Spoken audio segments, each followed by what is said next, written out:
Okay, so we have started with the idle, and I'm going to open a new file here. Okay, I'm going to save it as my last tutorial file. Right,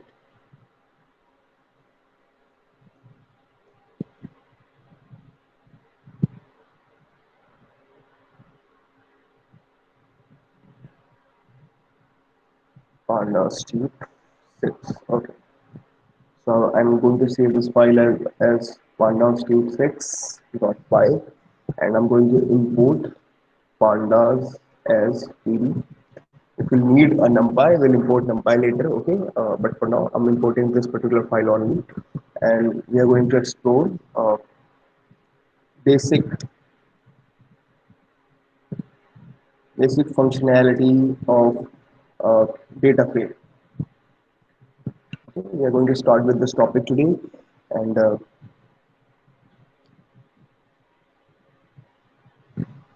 yeah, let's start the basic functionality. Since data frame is a two-dimensional data, which means if you remember it, if you remember, I taught about metrics in our class, right?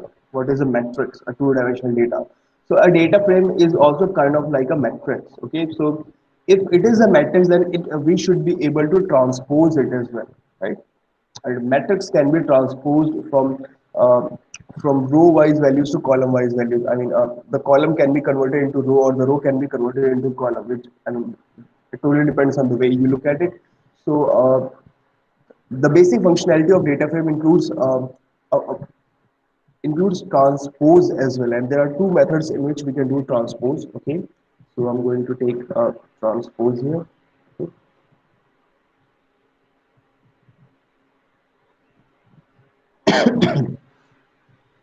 Transpose. So it transposes the rows and columns basically. Okay, so I'm going to try this with the help of a data frame. So firstly, I'll have to take a data frame for that. Okay, so I'm going to define a data frame with the help of a dictionary of series. Okay, so let's take a data frame. Df1 is equals to d dot data frame, and inside that, let's take some values. For example, name ed dot series. Inside that, we are going to do uh, a list of names here. Okay, so let's call it.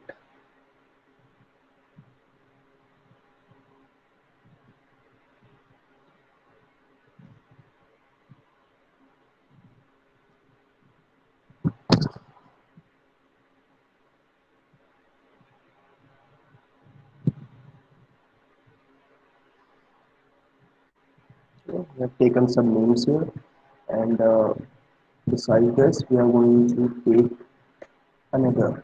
Okay,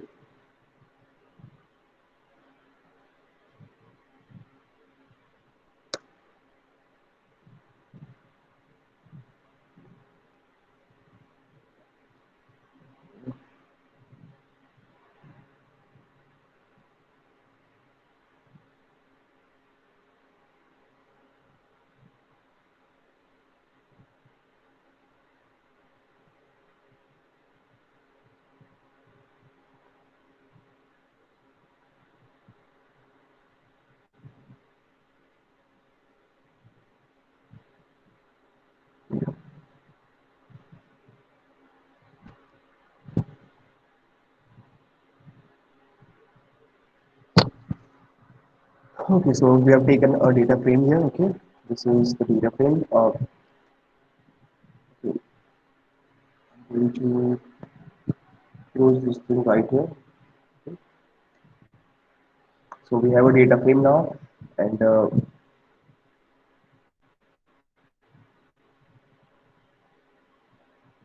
I'm going to do a transpose of this data frame. Okay,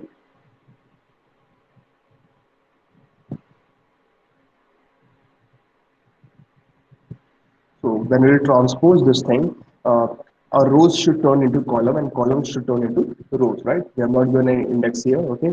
So those indexes will be used.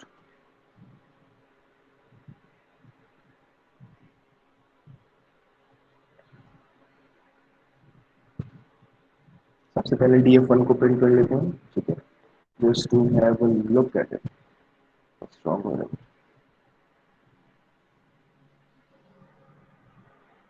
This is how we define a dictionary. Okay.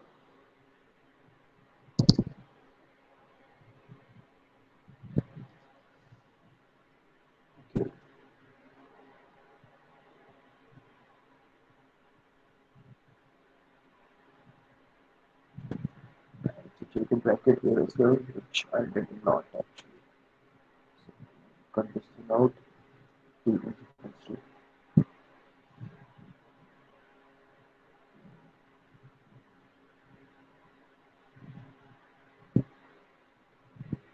your series.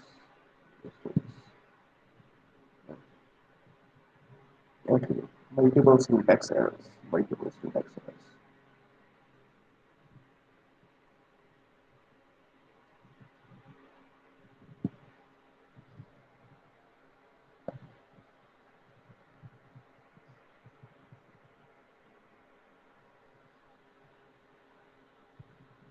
Okay, so we have the data frame, and now we are going to do transpose on top of it. So all I have to do is write df1 dot t, capital T, and this is going to do the transpose for us. Okay, so we'll have, yes, 0, 1, 2, 3 as uh, head of the column, okay, and name and rank will now become indexes to the values. Okay, so the rows have turned into a column from it being a 4 by 2 matrix to a 2 by 4 matrix. Okay, this earlier was 4 by 2 matrix because it had 4 rows and 2 columns.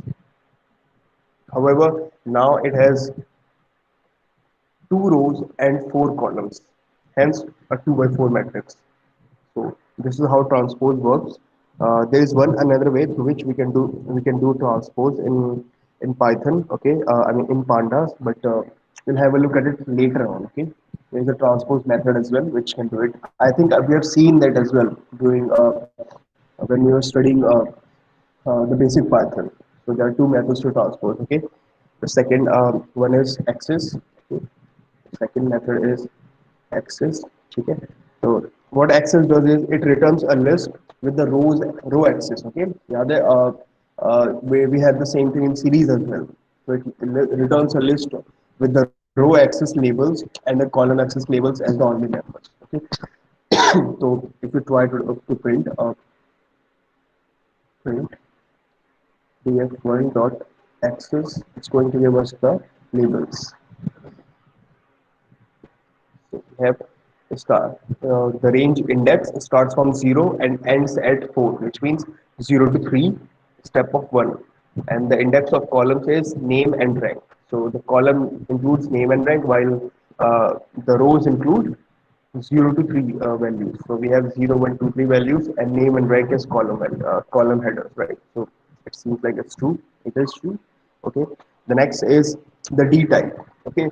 D type is the data type of the elements, or in this case, data type of the series. The whole of the series has same data type. We saw this while we were studying series, right? That if we had a series with all the values as integer, but let's say one value was float or one value was a nan. It turned out that you divide something by zero and the value you got was nan, and in that case the D type of the whole series got changed into a 64-bit float 64, right? So whole of the series has the same type, or in data frame we have the whole column has one data type. Okay, every column can have separate d type, but a complete column, okay, has one data type only. So if we another sir आपकी problem. आवाज broke हो रही। Hello, uh, is आवाज is नहीं आ रही every sir सही से। okay, is everyone facing the same problem? I'm not completely audible to everybody. Sir या आपकी फिर थोड़ी कम आ correct? रही है आवाज। अभी भी कम आ रही है? अब सही आ रही है। Okay, let me see what can be done. Uh, आप सही आ रही है. Let me check if there's something which can be done. Hello, hello, hello. Mic testing one, mic testing two. Okay, I think let me, there should be some property through which we should be able to check this.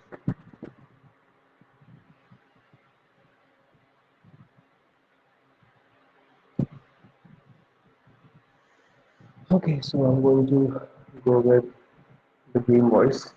It always works better. Is there any difference in the voice now? I think there should be.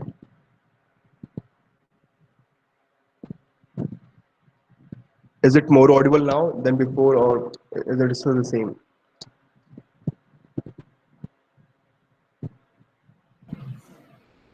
ठीक है सब. Hello, response, response. आ रही है sir, आवाज आ रही है. आवाज आ रही है? ओके, ठीक है, ठीक है. So I'm going to go back to the class mode, okay? और मैं अपनी वॉइस थोड़ी सी और पिच थोड़ा सा और लाउड कर लेता हूँ, which I hope helps you guys in listening to what I'm trying to say here, okay? So the next is D type, okay?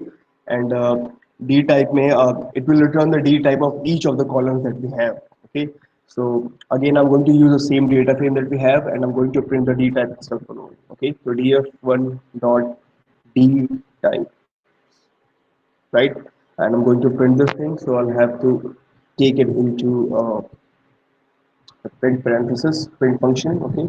So this should give me the okay the name the column name, the series name in the data frame, which is our first column, has the D type object. Okay, it is an object data type. Okay, while the second is rank. Okay, the column name is rank, and its D type is int64 because all the values it contains is int64. Again, if I let's say take it as 219.5, then it will turn into float 64 straightforward. Okay, see, even if a single value turns into float, the D type for whole column turns into float. Okay, that's how series work. Okay, this was D type, and and again we have another function which goes by the name of empty. Okay, we had empty in series as well, right? So since data frame is made of one or more series, so again empty implies here as well. So in the empty function tells us whether or not the data frame is empty. Okay, so I'm going to print this thing with df1 only, so df1.empty. Okay, and I'm going to run it, and it's going to tell us whether or not the data frame is empty. So the value came here is false. False basically means that data frame has values. It is not empty. So if you're checking for your data frame to be empty or not, then all you have to do is df1.empty. You have to apply the empty property to the data frame. Okay. Again, another property that we studied in with series was n dim. Okay, number of dimensions that we have. So since data frame is a two-dimensional data type, therefore it's always going to give the output as two, right? So let's check it once. Okay, ef1.empty, and I'm going to pass this to print. Okay, and this should give me n dim.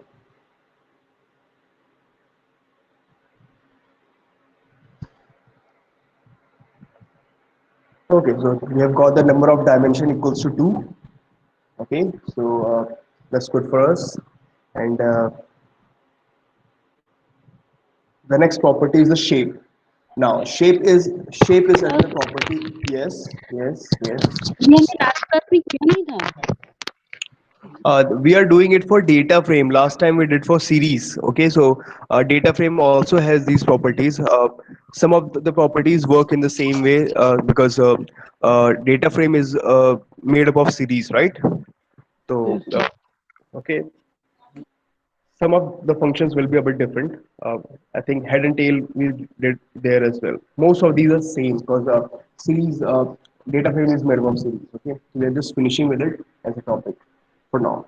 Okay, So after n time, we are going to cover shape. Shape shape is a property that we study while we're studying NumPy, right? If you remember NumPy, then we did shape there as well. So the next property is shape is going to tell us the shape of the object that we have, which is data frame here.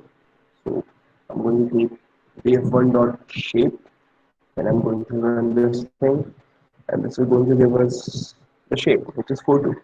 So the output is always in the form of the tuple, and it gives us the number of rows first and then the number of columns. So if you are ever going to work with shape, then you will have to remember the format in which it gives out the output. Okay, so the output is a tuple. Okay, and a tuple is a non-mutable object. After shape, we have the size. Right, size is going to give us the length of the, I mean, the number of rows that our data frame has. Right, size. I'm going to print this thing. Df1 dot size. That's going to give us the number of rows that our data frame has. Wait a minute. Number of rows, number of rows, number of rows. Okay, it's not going to return number of rows that it did in series actually. It's data frame, so it's going to return the number of elements that data frame has. And data frame has 8 elements: 1, 2, 3, 4, 5, 6, 7, 2 columns, and both columns have 4 values, and hence it has 8 values. It can be determined from shape as well.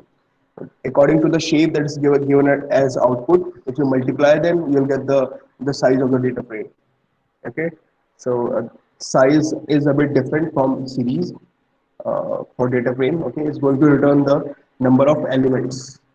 Return the number of elements in data frame. The next is values again. They all have the same name and almost same functions as they had in series. Series, okay. Uh, Values actually. Okay. So I'm going to print this thing as well. Print df1 dot values. That's going to give us all the values that our data frame has. So LBC 1641, TRC 1608, JNU 705, IIT 219. So the values given out here, there are 4 values inside it. Okay, basically हमारे पास 4 list है जिसके अंदर 4 values हैं, और वो चारों के चारों वैल्यूज एक्चुअली में लिस्ट के फॉर्मेट में है, जो कि जिसमें हर एक सब लिस्ट के अंदर 2 एलिमेंट्स हैं, विच टोटली सिग्निफाइज कि this is a data frame. Okay, अगर हमारे पास सीरीज था, अगर आप सीरीज के को याद करो, जैसे कि अगर यही चीज मैं सीरीज के लिए इम्प्लीमेंट करूं, प्रिंट df1, और df1 का अगर मैं एक सिंगल कॉलम उठा लूं बस, और उसके लिए मैं वैल्यूज लगाऊं, तो the output would be just the names of that column, right? See, the output here is a one dimensional list. ठीक है, तो जब सीरीज था तो हमारे पास जो आउटपुट आता था वैल्यूज के लिए, एक वन डायमेंशनल लिस्ट होती थी, क्योंकि सीरीज एक वन डायमेंशनल डेटा है. लेकिन जब हम डेटा फ्रेम की बात करते हैं तो it's a two dimensional data, and hence the list that we get as output for the values is a two dimensional list. Okay, and the last two are head and tails. Okay, head we all know, and tail as well we all know, right? So print uh, df1 dot head, and if I do not give any value, then it's going to print top 5. Okay, we only have 4 values here. If I wanted more than 5, then I could have mentioned, let's say if I wanted 20, I could have written 20 here. That's totally up to me. And we have tail. So I'm going to finish with this thing now. df1 dot tail. So it's going to give us the values from bottom, and since it has only 4 values, it's going to return the whole list again. Okay, so that was the end of the basic functionality तो for. Yes, अगर हम एक third column और ले लेते हैं, yes. तो फिर जो वैल्यूज आएंगी वो 3D में नहीं आएगी, मतलब थर्ड वाला तो डिस्प्ले नहीं होगा. क्यों नहीं होगा? See, dimension does not means how many columns do you have. Dimension means x y z. Remember x y z thing from school, right? तो डायमेंशन बेसिकली मीन्स, अगर आपको लिस्ट में भी बताया था, मैंने आपको नंपाई में भी बताया था, how many brackets do you have here at the beginning, it signifies the number of dimensions do you have. For example, let's take one more column here. Okay, uh, let's take one more column and the values b. Okay, let's take one more column and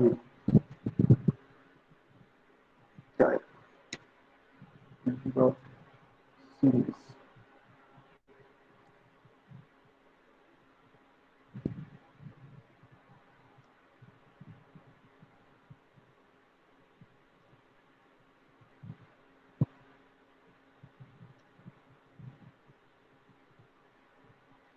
Okay. You'll see that the output of the values is still a two-dimensional UG was passed.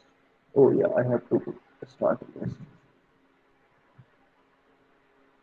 The output is still a two-dimensional output, but now it has three columns. Okay, see here, uh, the output here is we still have two brackets because uh, this whole thing, this one thing, this represents one row.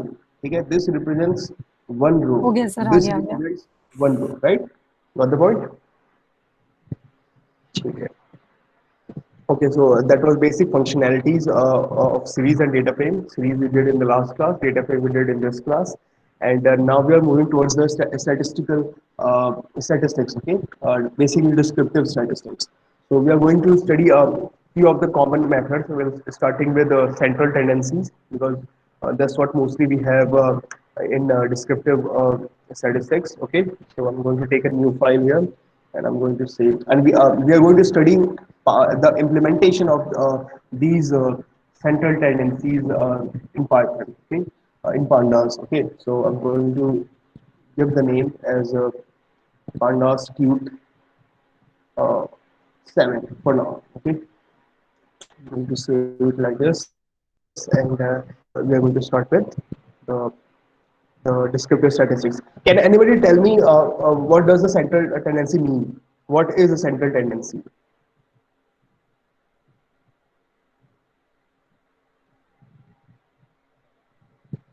आप सभी लोगों ने statistics पढ़ा हुआ है, at least 10 तक तो सभी ने पढ़ा है। तो कोई मुझे बताना चाहेगा कि सेंट्रल टेंडेंसी होता क्या है और उसको मेजर करने से हमें मालूम क्या पड़ता है?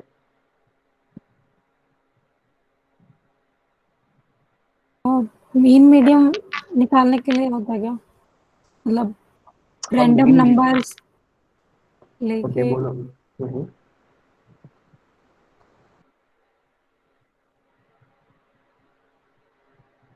Anything else, anybody? Economics and BCom. I'm hoping, guys. I mean, I'm hoping from some good answer from you guys because uh, you all have studied statistics in proper depth. So, okay, I think we have a message reply.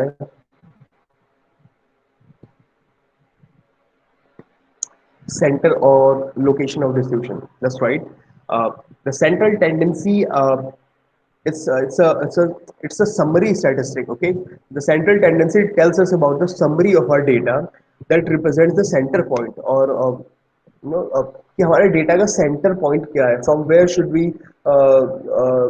We be able to look at the complete data by sitting in the one place. तो central tendencies जो है हमारी mean, median और mode, ये तीनों के तीनों हमें हमारे डेटा के स्टैटिस्टिक्स को रिप्रेजेंट करने के लिए सेंटर पॉइंट का बताती है कि सेंटर पॉइंट कहाँ पर है. ठीक है, ज्यादातर जो वैल्यूज होती है ये डिस्ट्रीब्यूशन में ही फॉल करती है. ठीक है, basically these measures indicate where most values in a distribution fall and are also referred to as the central location of distribution. ठीक है, तो सेंट्रल लोकेशन ऑफ डिस्ट्रीब्यूशन भी बोलते हैं इसीलिए हमको. ठीक है, तो you can think of it as a tendency of data to cluster around a middle value.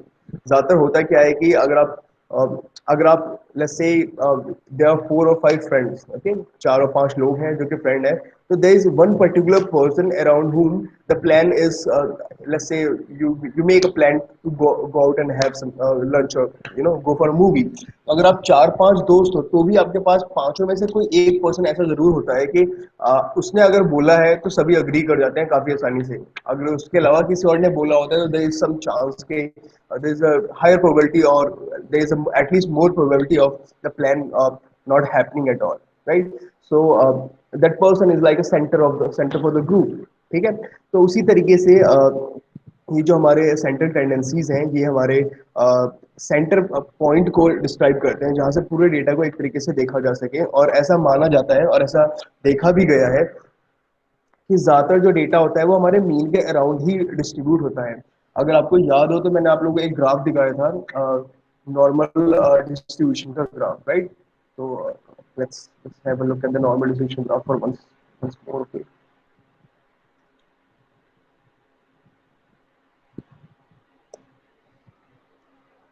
see, this is the graph that we saw in the previous classes as well, right? So if you look at this particular graph, that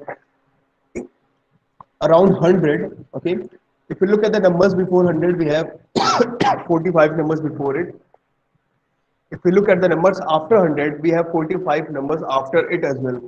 So if you are sitting at this point at 100, we can look at the people on both the sides, right? This represents IQ here, but what I'm trying to say is all the numbers are surrounded around this particular number 100.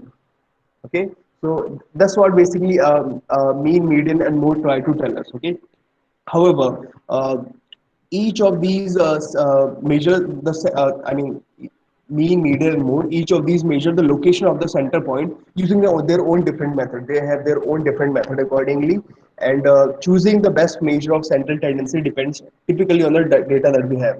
So अगर हमारे पास let's say we are working on a cancer detection, or let's say we are working on a prediction of the COVID-19, right? The analysis of the COVID-19, then there is a probability that there is a good chance that we are going to go with the mean, right? हालांकि अगर मैं median के साथ भी जा सकता हूँ दोनों ही केसेस में, राइट? तो हमें हमेशा आइडेंटिफाई करना होगा कि कौन सी सिचुएशन है जहाँ पे मीन के लिए जाए और कौन सी सिचुएशन है जहाँ पे मीडियन के लिए जाए। दोनों में लगभग कोई बहुत माइनर सा डिफरेंस होता है, बट कई बार हमारे रिजल्ट में इसका डिफरेंस आ जाता है। तो हमें काफी बार ऐसा होगा कि हम मीन के साथ भी ट्राई करेंगे और मीडियन के साथ भी ट्राई करेंगे फर्दर इन तीनों ही चीजों के लिए, आई मीन आप स्टैंडर्ड टेंडेंसी पता करने के लिए। और इसके साथ ही मैं एक दो सवाल और पूछना चाहूंगा कि आप में से कितने लोग समझते हैं कि स्क्यूड ग्राफ क्या होता है?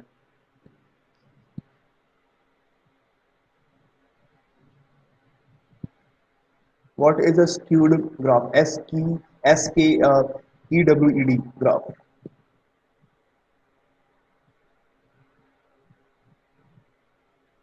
It can be mean, mode, or median. Yes, the central tendency basically means mean, median, and mode only. निशा, ये तीनों चीजें ही आती हैं इसके अंदर।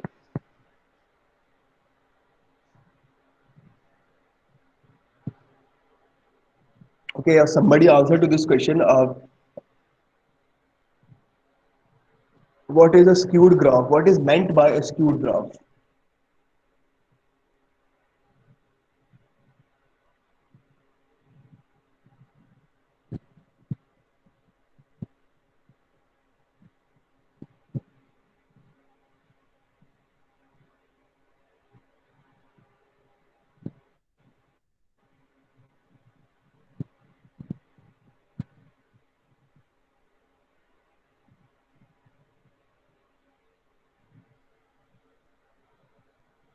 Okay, skewed explain please. Okay. आप लोगों ने कभी ऑब्जर्व किया है कि कभी कभी जब हम ग्राफ बनाते हैं, एक ग्राफ देख लेते हैं साथ के साथ, तो कभी कभी हम ग्राफ बनाते हैं तो डेटा जो है एक तरफ ज्यादा होता है दूसरी तरफ कम होता है। कभी ऐसा हुआ है? जैसे कि हमारे पास ये है,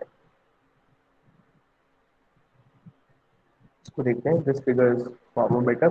तो अगर आप इस फिगर को देख रहे हो, just going to take a few seconds before it opens up. देखो अगर आप इस फिगर को भी देख रहे हो तो आप देखो कि जो इसका लेफ्ट जो इसका राइट हैंड साइड है, इस साइड डेटा वैल्यूज बहुत कम है। ठीक है, number of data that we have in this histogram on the right hand side is less, but on the left hand side जब हमारे पास नंबर छोटे हैं एक्स एक्सिस पे, तब जो है data number of data points are really high. करीब करीब 25 24 25 तक ये गया है, 19 20 तक ये गया है, 18 तक ये गया है, 17 16 तक ये गया है ना। तो ये हमारा एक स्क्यूड ग्राफ है, क्योंकि इस ग्राफ में जो ज्यादा पॉइंट्स लाई करते हैं वो इस पर्टिकुलर बार के अराउंड करते हैं। ज्यादातर वैल्यूज जो है ये थर्ड वैल्यू के लिए, एक्स एक्सिस में जो थर्ड वैल्यू है, ये थर्ड जो हमारा बार बना हुआ है, इसी के अराउंड हमारी ज्यादातर वैल्यूज लाई कर रही हैं। क्योंकि लगभग अगर आप टोटल वैल्यूज देखो तो 8 18 और हो गया 26 26 और 24 50, 68 plus let's say 14, 68 78 82, 82 plus 5 6 7 8 9 10, almost 92 values are there, and in the first four column we have almost 24 और 18 42, 42 और 18 60, 68। In the first four columns we have 68 data points of the 92। So ज्यादातर जो वैल्यूज हैं वो पहले चार कॉलम के बीच में यहाँ पे कहीं पे लाई करती हैं। ठीक है, तो स्क्यूनेस क्या होता है स्टैटिस्टिक्स और प्रोबेबिलिटी दोनों के अंदर, ये जो है मेजर ऑफ असिमेट्री होता है। ठीक है, कि जो हमारे डेटा का प्रोबेबिलिटी डिस्ट्रीब्यूशन होगा उसमें असिमेट्री कैसी है। ठीक है, रैंडम वैल्यू रैंडम वेरिएबल के अराउंड। ठीक है,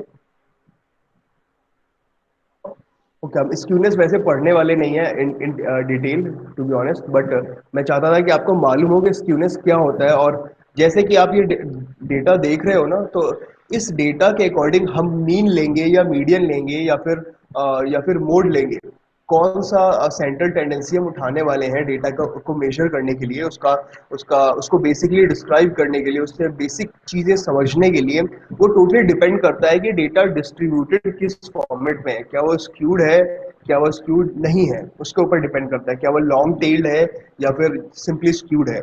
लॉन्ग टेल में क्या होता है कि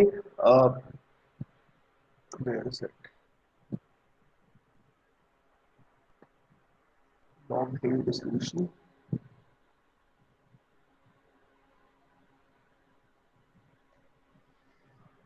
ओके, लॉन्ग टेल डिस्ट्रीब्यूशन में आपको कुछ एग्जांपल मिल जाएंगे, जैसे एक्सपोनेंशियल वाला हो जाता है। ठीक है, दिस इज एक्सपोनेंशियल। तो व्हाट हैपेंस हियर इज कि शुरुआत में वैल्यू बहुत ज्यादा है और बाद में वैल्यू बहुत कम हो गई, या फिर इसका उल्टा भी हो सकता है, राइट, कि शुरुआत में वैल्यू बहुत कम है और फिर बाद में थोड़ी सी वैल्यू उस पॉइंट में डेटा वैल्यूज बहुत ज्यादा हो गई। तो ये दो तरह के जो इनपुट हैं ये बेसिकली लॉन्ग टेल्ड होते हैं। अब लॉन्ग टेल डिस्ट्रीब्यूशन के साथ भी यही दिक्कत है कि एक साइड हमारे पास डेटा बहुत ही ज्यादा है, हद से ज्यादा है, और दूसरी तरफ हमारे पास डेटा ना के बराबर है, फिर बहुत ही ज्यादा कम है। तो ये टोटली हमें कौन सा सेंट्रल टेंडेंसी उठाना है, ये हमेशा डिपेंड करता है हमारे टोटल डिस्ट्रीब्यूशन के ऊपर, कि डेटा का डिस्ट्रीब्यूशन कैसा है। ठीक है, तो सबसे पहले मीन की बात करें अगर हम, तो mean is the arithmetic average and it is probably the measure of central tendency that gives the most that you are most familiar with, है ना। तो mean is basically the average of whatever you are trying to calculate. और जब हम mean की बात करते हैं तो आप सभी लोगों ने 10th क्लास में ध्यान से देखा भी होगा कि मीन को हम दो तरीके से कैलकुलेट करते हैं। एक फ्रीक्वेंसी वाले मेथड से, जहाँ पे हमारे पास फ्रीक्वेंसी होती है, यानी जहाँ पे हम हिस्टोग्राम प्लॉट करते हैं, और दूसरा तरीका क्या होता है कि सिंपल आपके पास वन डायमेंशन नंबर है। तो अगर मैं ऐसे बात करूं, तो अगर मेरे पास सिंपल नंबर्स हैं 2 5 7 5 10, अगर मेरे पास सिंपल नंबर्स हैं तो all I have to do is add these numbers and divide by the length of the number. So how many numbers do we have? We have 1 2 3 4 5। तो हमारे पास 5 नंबर हैं। ठीक है, तो लेंथ हो गया हमारे पास 5। ठीक है, और इनका सम कितना हो जाएगा, इनको सम करें अगर हम, तो sum of these numbers is 5 to 7 7 14, 14 और 19 33 33। So sum of the number is 33, length is 5। तो अगर मुझे सिंपल एवरेज निकालना है तो average would be sum divided by the length. ठीक है, 33 divided by 5 which is equal to 6.6। तो this is how we calculate average in one dimension, और एवरेज को ही मीन बोलते हैं हम लोग वन डायमेंशन में। ठीक है, लेकिन जब हम हमारे पास डेटा जो है उसकी फ्रीक्वेंसी भी हो, लेट्स से कि we have 2, we have 5, we have 7, we have 9, we have 10, we have these numbers, okay. और अभी हमारे पास इनकी फ्रीक्वेंसी भी है। ये 20 नंबर हमारे पास 2 वाले हैं, 5 वाले हमारे पास 8 है, और हमारे पास 7 जो है वो 12 है, 9 जो है वो हमारे पास प्लस से 5 है, और 10 हमारे पास 6 है। तो अब अगर हमारे पास नंबर ऐसे हैं तो हमें मीन निकालने का तरीका हमारा बदल जाएगा। अब मुझे क्या करना पड़ेगा, क्योंकि मेरे पास 20 ऐसे नंबर हैं जो कि 2 हैं, तो 2 × 20 करना पड़ेगा, नंबर को उसके फ्रीक्वेंसी से मल्टीप्लाई करना पड़ेगा, 2 × 20 प्लस 5 हमारे पास 8 है, तो 5 × 8, ठीक है, प्लस 7 हमारे पास 12 है, तो 7 × 12 प्लस 9 × 5 प्लस 10 × 6। तो अब जो सम निकलेगा हमारा, सॉरी पहले मीन नहीं, पहले हम सम की बात करेंगे। जो सम निकलेगा हमारा वो इस तरीके से निकलेगा, ठीक है। सम हो गया हमारे पास ये, जिसकी वैल्यू अगर निकल के आएगी 20 × 2 40 plus 5 × 40 plus 84 plus 45 plus 60, right. तो विच इज ऑलमोस्ट 40 40 80 80 और 60 140 और 130 is 270, right? I hope I'm right. Mostly I am. Mathematics. And the number of items that we have here is the length is equals to the frequency. अब जो length होगी वो कितने number है उसके ऊपर डिपेंड नहीं करेगी, अब वो डिपेंड करेगी कि कितने टोटल नंबर्स थे हमारे पास, ठीक है। 20 8 12 5 6, ठीक है। तो I am going to take 20 here plus 8 here It's plus 269. How can it be, oh yeah 269, 85 नहीं है वो, 84, good job। 12 20 plus 8 plus 12 plus 5 plus 6, the total number of the length of the numbers that we have is 20 और 8 28 और 12 40 46 और 5 51, तो total number of elements that we have here is 51, ठीक है। तो अब अगर मुझे मीन निकालना है तो मेरा मीन निकालने का तरीका क्या होगा, दोबारा से सम को लेंथ से डिवाइड करेंगे, बस सम कैलकुलेट करने का तरीका और लेंथ कैलकुलेट करने का तरीका इस बार अलग हो गया। तो ये हो गया 269 divided by 51 which will be about 5 point कितना हो गया ये 14 हो गया, लगभग 5.3 के राउंड राउंड ऑफ करके 5.3 वैल्यू आएगी इसकी, है ना। तो yes Nisha has a question, 5.27 absolutely, ठीक है। तो एब्सोल्यूट वैल्यूज के टर्म में 5.27 हो गया, ठीक है। तो मीन का अपना अलग ये दोनों तरीके हैं डिपेंडिंग अपॉन डेटा हमारे पास किस टाइप का है। सिंपल डेटा है अगर हमारे पास विदाउट एनी फ्रीक्वेंसी, तो हम उसको सिंपली ऐड कर सकते थे। अगर आप इस नंबर की भी बात कर रहे हो ना जिसमें फ्रीक्वेंसी गिवन है, तो आप इसको भी उसी तरीके से रिप्रेजेंट कर सकते हो। देखो क्योंकि 2 20 बार लिखा है तो आपको 2 ऐसे 20 बार लिखना पड़ेगा, this is what basically it means, right. उसके बाद 5 लिखना पड़ेगा आपको 8 बार, ठीक है। तो आपको 7 लिखना पड़ेगा उसके बाद, then we have to write 9 and then 6. So this is what basically this is how you can represent this two-dimensional data in one dimension as well if you want to see। तो बस ये है कि जो two dimensional representation है इसी data का जो कि हमने ऐसे किया है फ्रीक्वेंसी और नंबर के फॉर्मेट में, it is going to take lesser space and less space के साथ साथ इसका एक्सप्लेनेबिलिटी काफ़ी आसान हो जाएगा। अगर हमारे पास नंबर हमेशा इसी फॉर्मेट में दिया हुआ हो तो number would always appear much much longer and much bigger than what it is, right. तो रिप्रेजेंटेशन सुधर जाता है, अंडरस्टैंडिंग सुधर जाती है, सिंप्लिसिटी सुधर जाती है कई बार डेटा का डायमेंशन चेंज करने से। जब भी आप डेटा को और बेहतर से समझने की कोशिश करते हैं, कई बार क्या होता है जब डेटा लेसर डायमेंशन में एक्सप्लेन होता है हमारे हमारे पास, तो चीज़ें बहुत ही कम क्लियरली दिखाई देती हैं, तो हम उसको एक हायर डायमेंशन में रिप्रेजेंट करने की कोशिश करते हैं कि उन नंबर्स के बीच में, उस डेटा के बीच में जो डिफरेंस है वो थोड़ा और क्लियर होकर नजर आने लगे। इस बात को हम जब मशीन लर्निंग के एल्गोरिदम्स पढ़ेंगे तो मैं आप लोगों को एक बेहतरीन एग्जांपल से एक्सप्लेन करूंगा। आई मीन एग्जांपल बहुत बेहतरीन है और बहुत पुराना है और लगभग सभी उसी का इस्तेमाल करते हैं, मैं भी सीखा करूंगा। अगर आप लोगों ने किसी ने भी एंड और का लॉजिक पढ़ा हो, उसके साथ में जोर का लॉजिक, ये 3 टॉपिक्स, स्पेशली अगर किसी ने फिजिक्स पढ़ी है 11th 12th में तो they will be aware about it. अगर किसी कंप्यूटर पढ़ा है तो they will be aware about it.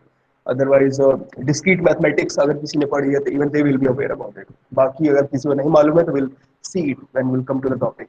तो this is how basically we calculate the mean. जब बात करते हैं मीडियन की, तो मीडियन हमने इम्प्लीमेंट भी किया था, मीन भी हमने इम्प्लीमेंट किया था when we were doing basic Python, right. तो अभी बात करते हैं मीडियन की। तो जो मीन है उसमें जो नंबर क्या लाया करता है हमेशा एक पर्टिकुलर नंबर के अराउंड, जो कि may be and may not be the number, the actual number in your data. तो 5.27 is not an actual number in my data.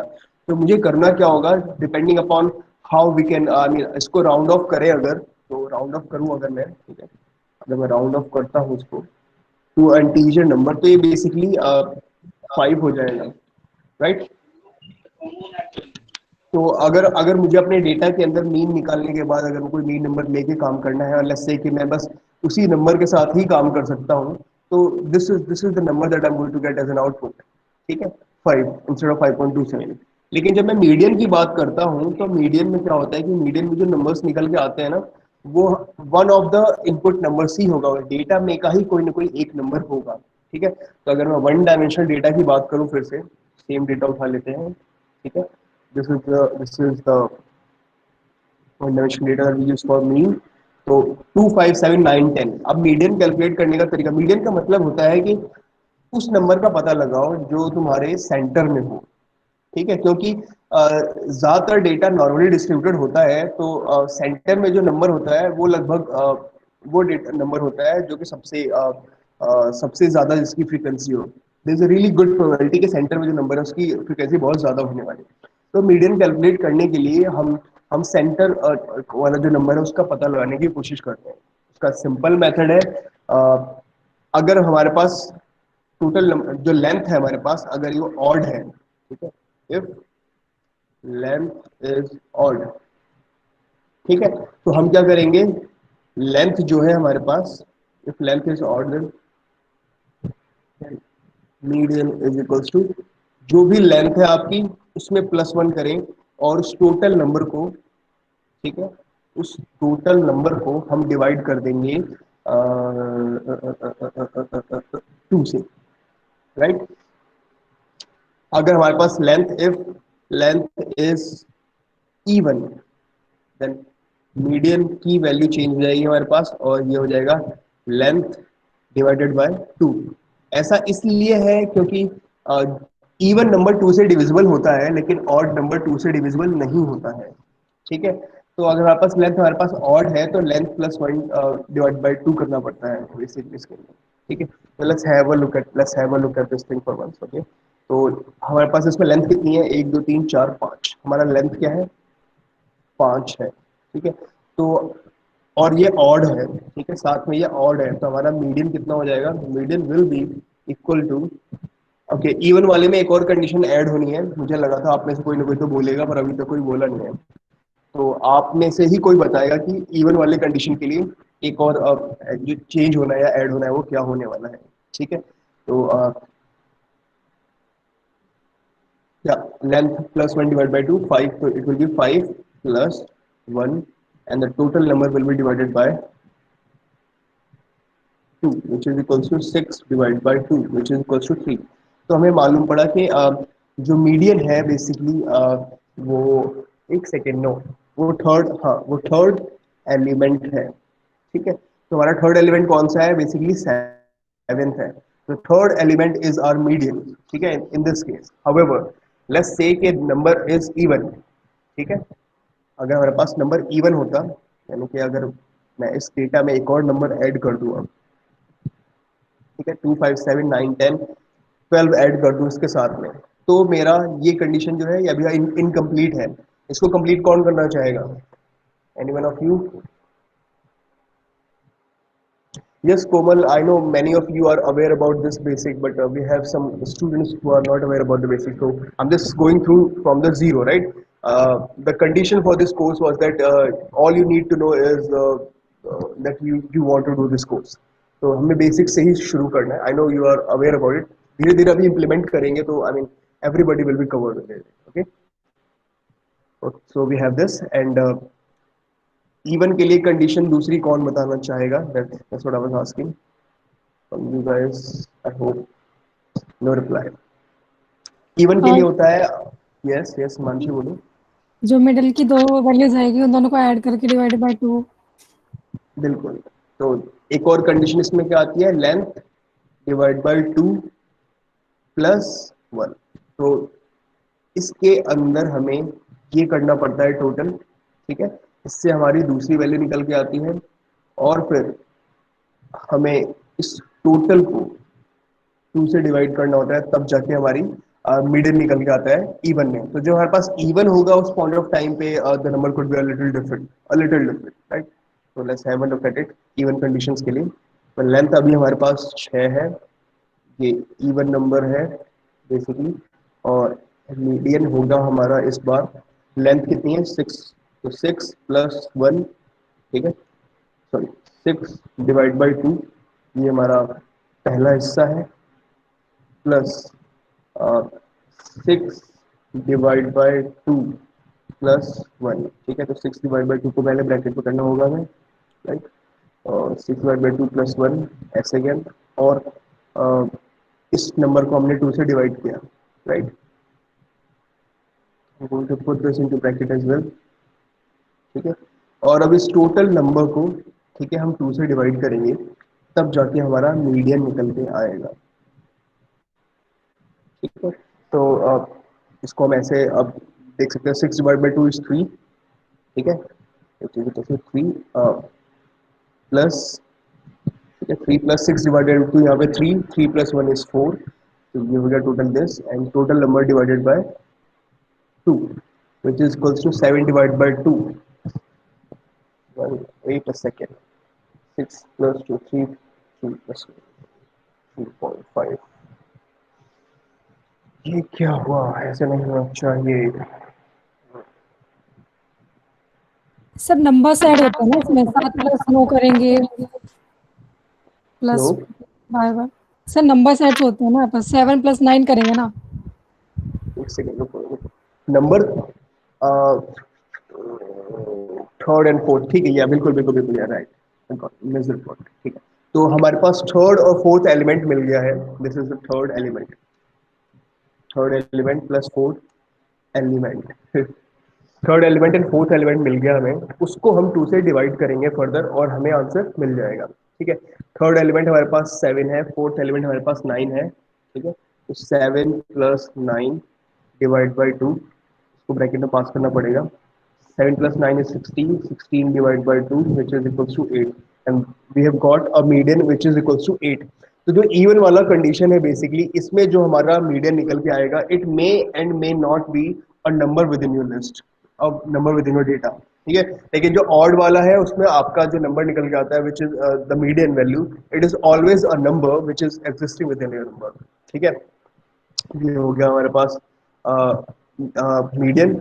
इसका बात करते हैं मोड की। Mode is the simplest form of, मतलब सेंट्रल टेंडेंसी है हमारे पास। Mode is equals basically means the a number with highest frequency, a number with highest frequency, ठीक है। तो वो नंबर जिसकी फ्रीक्वेंसी सबसे ज्यादा, वो हमारा मोड होता है। अगर मैं सिंगल डायमेंशन की बात करूं तो लेट्स से 2 3 5 7 9 2 3 6 3, let's say if this is our data, then in this case the the frequency of 3 is highest, right, 1 2 3, so mode is equals to 3, ठीक है। और अगर हमारे पास 2 डायमेंशन के फॉर्म में डेटा रिप्रेजेंट हो, जैसे कि यहाँ पे था, तो यहाँ पे तो मोड कैलकुलेट करना और भी आसान है, क्योंकि इसमें आपको फ्रीक्वेंसी ऑलरेडी गिवन है। तो the number with highest number of frequency is 2, क्योंकि इसकी फ्रीक्वेंसी 20 है, तो यहाँ पे इसका मोड हो गया 2, ठीक है। तो these are the simple central tendency, और हमें इनसे बेसिकली ये मालूम पड़ता है कि डेटा सराउंड कैसे हो रहा है। अगर मेरा अगर अगर मैं मोड उठाता हूँ, मेरे पास लेट्स से टू डेटा है, ठीक है, और मैं मोड को उठाता हूँ, तो मेरा जो सेंट्रल टेंडेंसी निकल के आएगा वो मेरा लगभग ये वाला नंबर होगा, जो भी यहाँ पे नंबर है, right, this number would be our mode. लेकिन अगर मैं मीन की बात करूंगा, तो इट उस वो जो नंबर होगा इस बार के अराउंड ही लाई करेगा, but it could be a little on this side, a little on this side, ठीक है, थोड़ा इधर या थोड़ा उधर भी हो सकता है, totally depending upon total numbers क्या है, उनका डिस्ट्रीब्यूशन क्या है, ठीक है। Same is the case with median. Median क्या होगा, वो हमेशा लगभग ये इसके आसपास ही होगा, ये थोड़ा सा यहाँ हो सकता है, थोड़ा सा यहाँ हो सकता है, टोटली डिपेंडिंग ऑन फ्रीक्वेंसी। फिर से अगर फ्रीक्वेंसी देखो आप ध्यान से, तो 92 में से लगभग 46 आपका ये हो गया, 8 18 8 26, 26 और 24, ये 52, तो लगभग ये जो तीसरा बार है इससे पहले ही निकल के आएगा हमारा मीडियन जो होगा बेसिकली, है ना। तो जो ये तीनों हमारी सेंट्रल टेंडेंसी है, ये हमारे डेटा को समझने में, उसका सेंट्रल पॉइंट पता लगाने में मदद करती है। और सेंट्रल पॉइंट हमें क्यों चाहिए होता है, क्योंकि एक सेंट्रल पॉइंट जो होता है हमारा, वो पॉइंट ऑफ रेफरेंस बन जाता है, जिसके अराउंड हम बाकी डेटा पॉइंट्स को हम एनालाइज करते हैं कि बाकी डेटा पॉइंट जो है इस सेंटर पॉइंट के अकॉर्डिंग कैसे डिस्ट्रीब्यूटेड है। ठीक है, जब हमें उसका उनका डिस्ट्रीब्यूशन मालूम पड़ जाएगा तो हम आसानी से उनको प्लॉट करके डेटा समझ पाएंगे कि ओके मेरा डेटा में ऐसा वेरिएशन है, मेरा डेटा ऐसे वेरी कर रहा है, या फिर मेरा डेटा ऐसे डिस्ट्रीब्यूटेड है, तो उसके अकॉर्डिंग मुझे कौन कौन से फंक्शंस लगाना चाहिए। अगर मुझे कोई पर्टिकुलर वैल्यू कैलकुलेट करनी है, कोई प्रॉपर्टी कैलकुलेट करनी है, तो मैं किस डिस्ट्रीब्यूशन के हिसाब से क्या फॉर्मूला लगाऊं। ठीक है, तो ये चीजें समझने में मदद करता है हमारा मीन मीडियन मोड। अब इसको पांडास में इंप्लीमेंट करने की कोशिश करते हैं एक बार। ठीक है, पांडास में इंप्लीमेंट करना इन तीनों का काफी आसान है। ठीक है, import pandas as PD. I know it's really basic for many of you, but hang with me, okay? I mean, hang in with me, okay? क्योंकि pretty soon हम थोड़ा और भी आगे बढ़ेंगे इसमें, ठीक है? और I'm pretty sure कि आपको भी कुछ ना कुछ नया इसमें ऐड आपके लिए भी ऐड होगा बाय डिफॉल्ट इसके अंदर। ठीक है, तो I'm going to take a data frame here, और इस data frame में I'm going to एक सिंपल सा कीशे डेटा फ्रेम ले लेते हैं। Okay, we have a question or a query or something. No, nothing. ठीक है,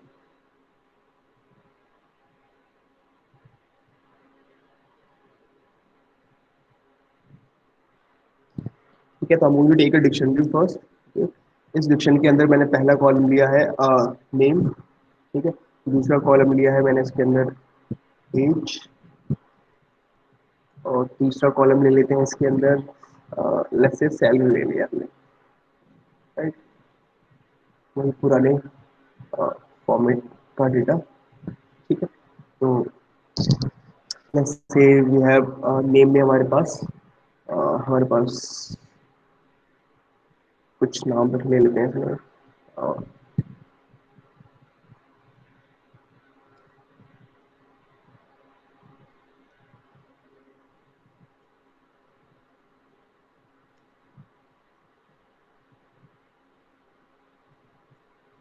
ठीक है, let's say we have 4 people and we'll have their ages as well. Okay, so forgot to put a comma here. Comma separates the elements within the dictionary. Let's say the age is 24, 28, 26. Let's take 4 more data points. Okay, 21.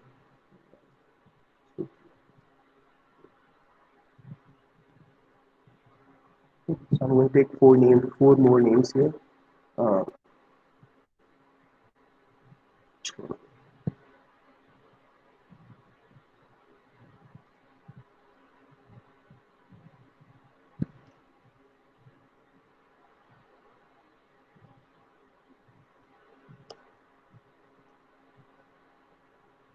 Okay, so we have 8 people. We have their ages, and now we'll have their salaries. Okay, let's say the salary is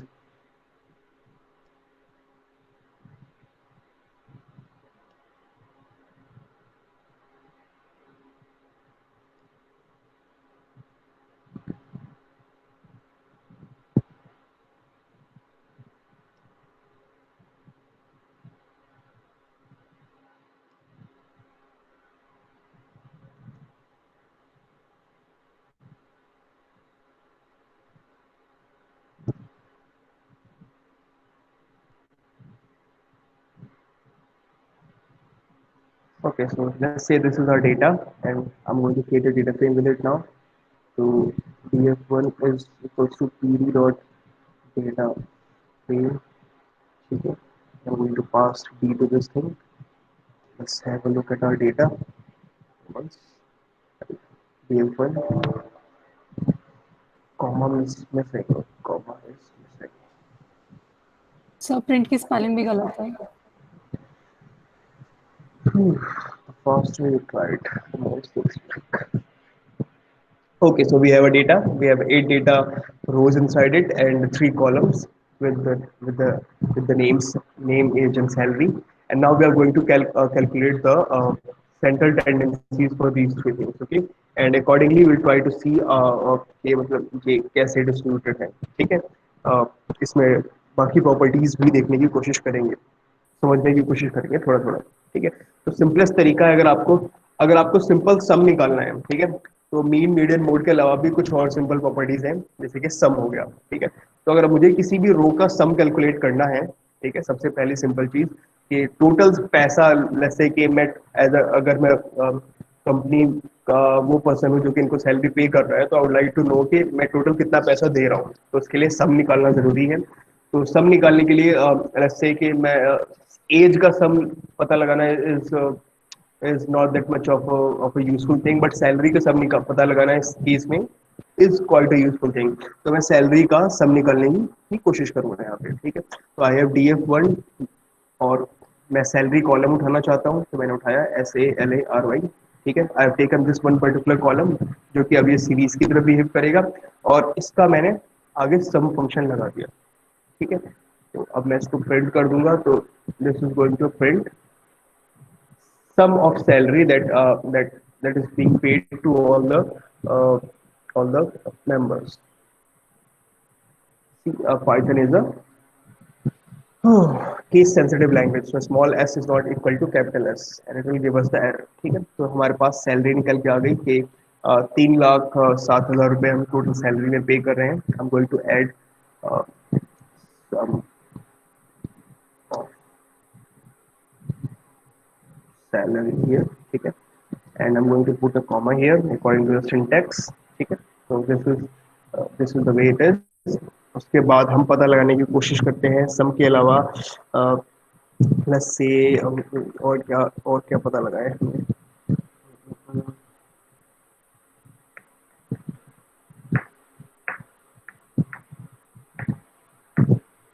let's say कि मैं अभी मेरे पास data उस according तो नहीं है, but अगर मेरे पास ऐसा डेटा है जिसमें मतलब कि जो कॉलम्स हैं वो ऐसे हैं कि मैं अभी तो क्या किया, मैंने कॉलम के सारे वैल्यू ऐड किए हैं, पर अगर मैं चाहूँ रो वाइज यानी कि ऐसे ऐसे भी नंबर्स को ऐड कर सकूँ, तो मैं उसको कैसे कर पाऊँ. उसके लिए भी सम फंक्शन का ही इस्तेमाल करना है, लेकिन उसमें एक्सेस बदल जाएगा.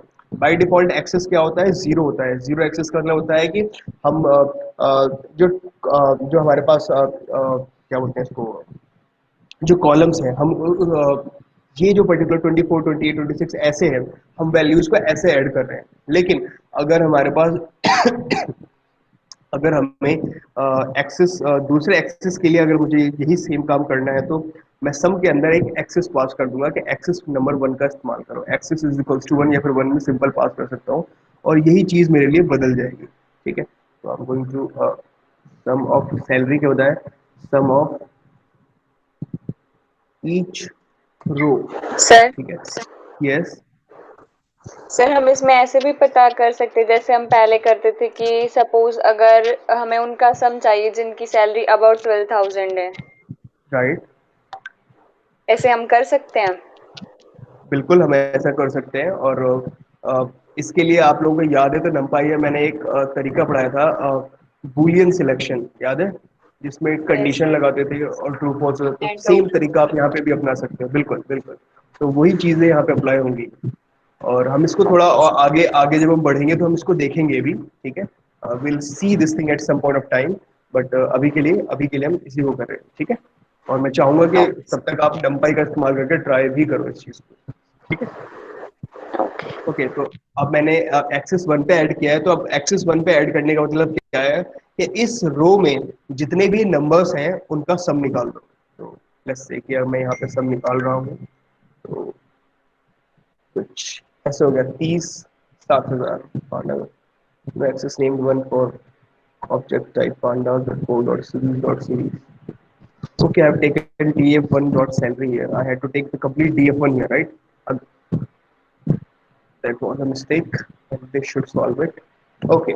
So now I have sum of each क्या नाम है रो का मेरे पास सम है। सबसे पहले है 30024 सम ऑफ ईच रो में, ठीक है। उसके बाद 42028। I am going to do a back slash N here so that proper format में आंसर निकल के आए, राइट। Formatting is important. तो okay, now we have okay, ठीक है, इसको भी देखते हैं। 030024 जो कि 30,024 हो गया, 42,028, 12,026, 18,022, 60,021, 70,019, 48,032 एंड 27,025। ऐसा समेशन हमारे पास तब काम आता है बेसिकली जब लेट्स से कि हम हमारे पास सैलरी के अलावा लेट्स से अगर कुछ ऐसा होता है कि एड ऑन बेनिफिट्स भी होते हैं कुछ जो कि हम दे रहे हैं, लेट्स से कुछ एड ऑन बेनिफिट्स भी हैं, ठीक है।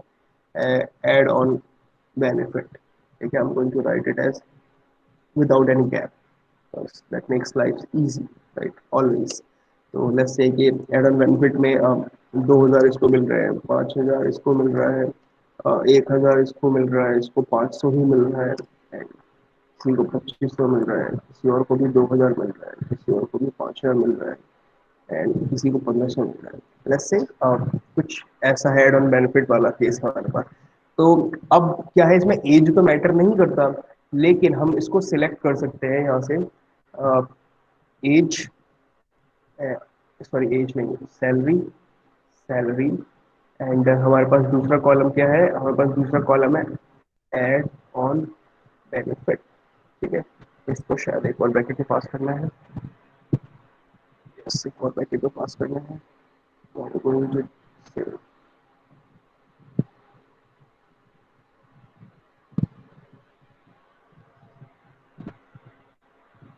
ठीक है। तो नाउ अब क्या है कि अब मैं एज अ सैलरी उसको कितना पे कर रहा हूँ और एड ऑन बेनिफिट उसको कितना पे कर रहा हूँ।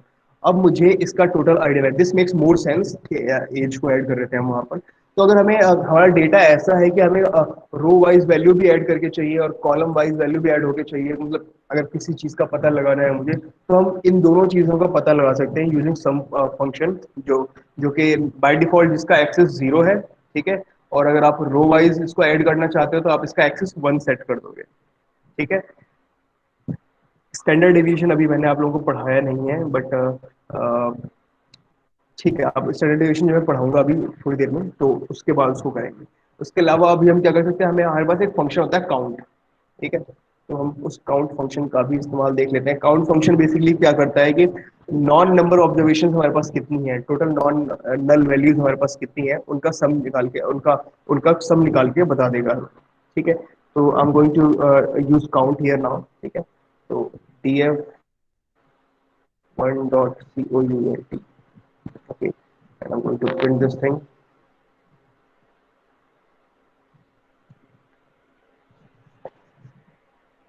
ठीक है। तो उसने बताया कि नेम में हमारे पास 8 वैल्यूज हैं जो कि नॉन जीरो हैं, एज में हमारे पास नॉन जीरो नॉन नल है, ठीक है, 8 है, सैलरी में भी 8 है, एड ऑन बेनिफिट में भी 8 है, राइट।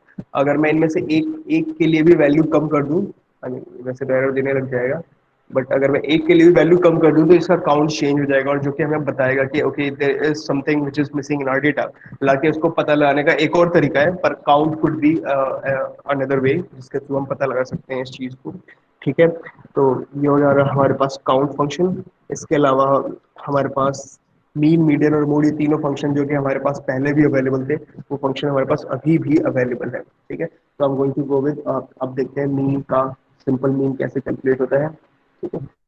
तो प्रिंट, अगर मैं चाहता हूँ df1 में एक पर्टिकुलर कॉलम मेरे पास सैलरी है उसका मीन पता लग जाए, तो I am going to apply this mean function directly to this and we have got the mean 38,375.0। और आपने देखा कि मीन जो है वो बाय डिफॉल्ट फ्लोट में आया है, क्योंकि ये जो नंबर है, जब भी आप किसी नंबर को किसी से डिवाइड करोगे तो आपका डिफॉल्ट आउटपुट फॉल्ट फ्लोट में ही निकल के आएगा ज़्यादातर, ठीक है।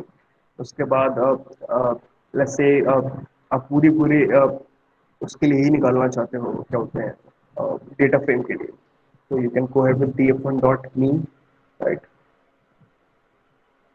And we have mean for every single column. तो एज के लिए मीन क्या है, 24,625, सैलरी के लिए ये हो गया, एड ऑन बेनिफिट के लिए ये हो गया, और नेम के लिए तो निकाल ही नहीं सकते, तो उसका अपने आप ये बाय डिफॉल्ट इसको छोड़ देगा। ठीक है, और डी टाइप क्या है, फ्लोट है, बाय डिफॉल्ट इसने बता दिया इसको। ठीक है, जो डेटा आया है हमारे पास उसके लिए। ठीक है, अब बात करते हैं मीडियन कैलकुलेट करने की, तो इसी तरीके से मीडियन भी कैलकुलेट कर सकते हैं। ये सभी हमने मेथड कभी भी कई बार देखे हैं मुझे लगता है। पीएफ वर्ड सैलरी के लिए ही बात करूं अगर मैं, तो let's say talk about age actually, median. Okay, तो that should give me the median, और उसके साथ साथ अगर मैं सभी कॉलम के लिए निकालना चाहूँ तो वो भी निकाला जा सकता है, right.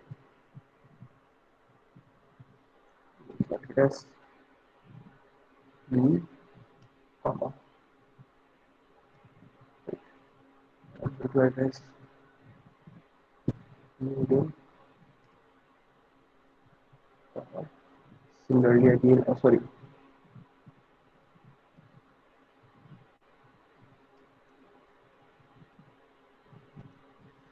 just to separate out the values, okay.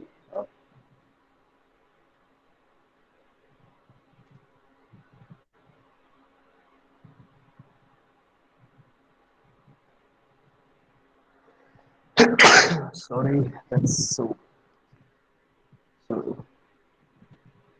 Median for data frame,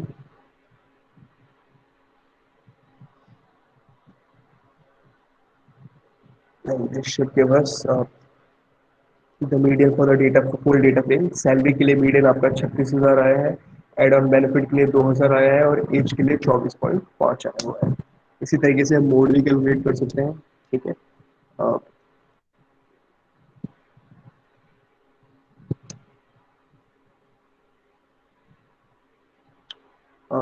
इसमें क्या लें, इसमें एज ही ले लेते हैं, हालांकि सारी वैल्यूज इसमें यूनिक है। तो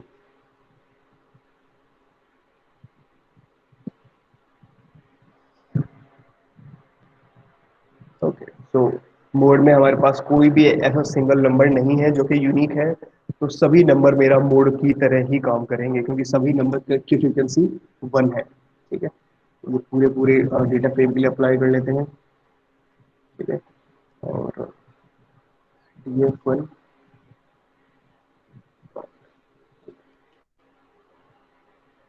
किसी न किसी एक में चेंज जरूर आएगा, क्योंकि we have repeated values, right.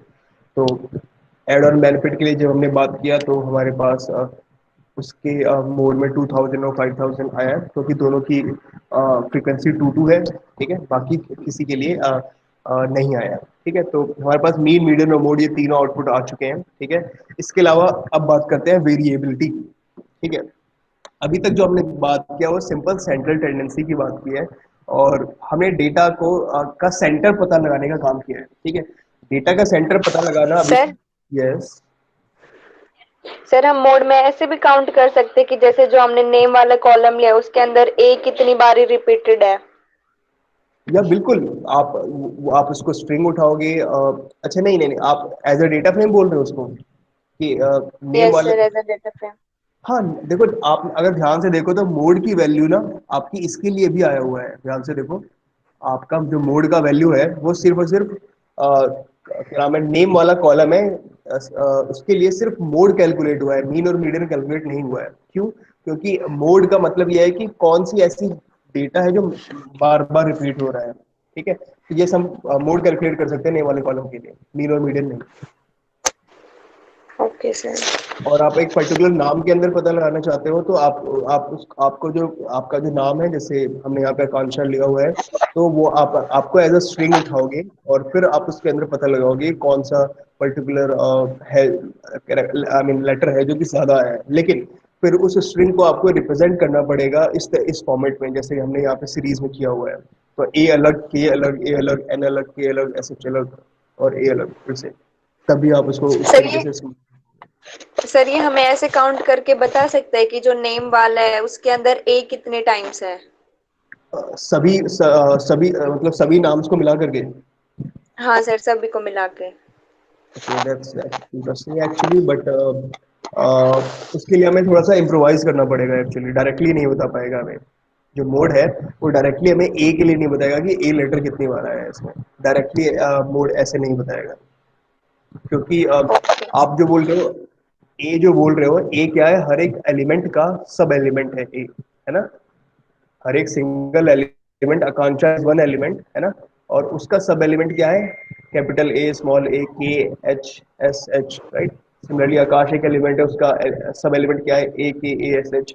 तो हम एलिमेंट के अंदर सब एलिमेंट के ऊपर की बात कर रहे हैं अभी, जो कि जिसके ऊपर मोड अभी डायरेक्टली उसका जो मोड का डेफिनेशन है वो ऐसे काम नहीं करता। हाँ, लेकिन हम इम्प्रोवाइज कर सकते हैं, थोड़ा हल्का सा चेंज कर सकते हैं, और we can make it work. Okay sir. Okay, so now we are talking about के अभी तक हमने जो पढ़ा वो था मीन, मीडियन और सेंट्रल टेंडेंसी क्या होती है, और सेंट्रल टेंडेंसी के सर कोड। अच्छा, कोड कितना है, एक सेकेंड।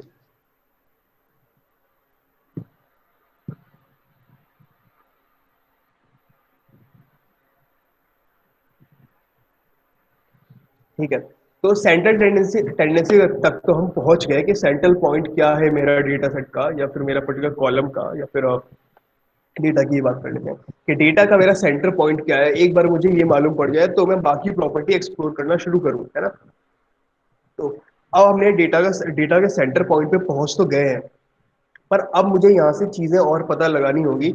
एक बार सेंटर मालूम पड़ गया तो सेंटर के बेसिस पे हम वेरिएशंस पता लगाएंगे कि मेरे घर से 1 किलोमीटर की रेंज में क्या क्या खाने पीने की शॉप आती है। नाउ दैट्स क्या है कि अब मेरा घर क्या है, सेंटर हो गया पूरे। अगर मैं गाजियाबाद में रहता हूँ और मेरा घर मेरे लिए सेंटर है, तो अब मैं अपने उसके अकॉर्डिंग में बाकी चीजों में से मेरा वेरिएशन कितना है, मेरा डिस्टेंस क्या है, मेरा डिफरेंस क्या है, मैं उसको पता लगा सकता हूँ। और अब क्योंकि मेरा घर सेंटर हो गया है, तो अब मैं इसके बेसिस पे पूरी दुनिया को व्यू करूंगा कि बाकी दुनिया मेरे घर से कैसे नजर आती है। ठीक है, तो सेंट्रल टेंडेंसी का फायदा क्या हुआ कि आपको एक सेंटर पॉइंट मिल गया, आपको एक पॉइंट ऑफ रेफरेंस मिल गया जहां से आप बाकी चीजों को उस नजरिए से देख पाओ। ठीक है, तो नजरिए के लिए पॉइंट ऑफ रेफरेंस हो गया हमारा सेंट्रल टेंडेंसी। ठीक है, वी हैव नथिंग इंपॉर्टेंट है।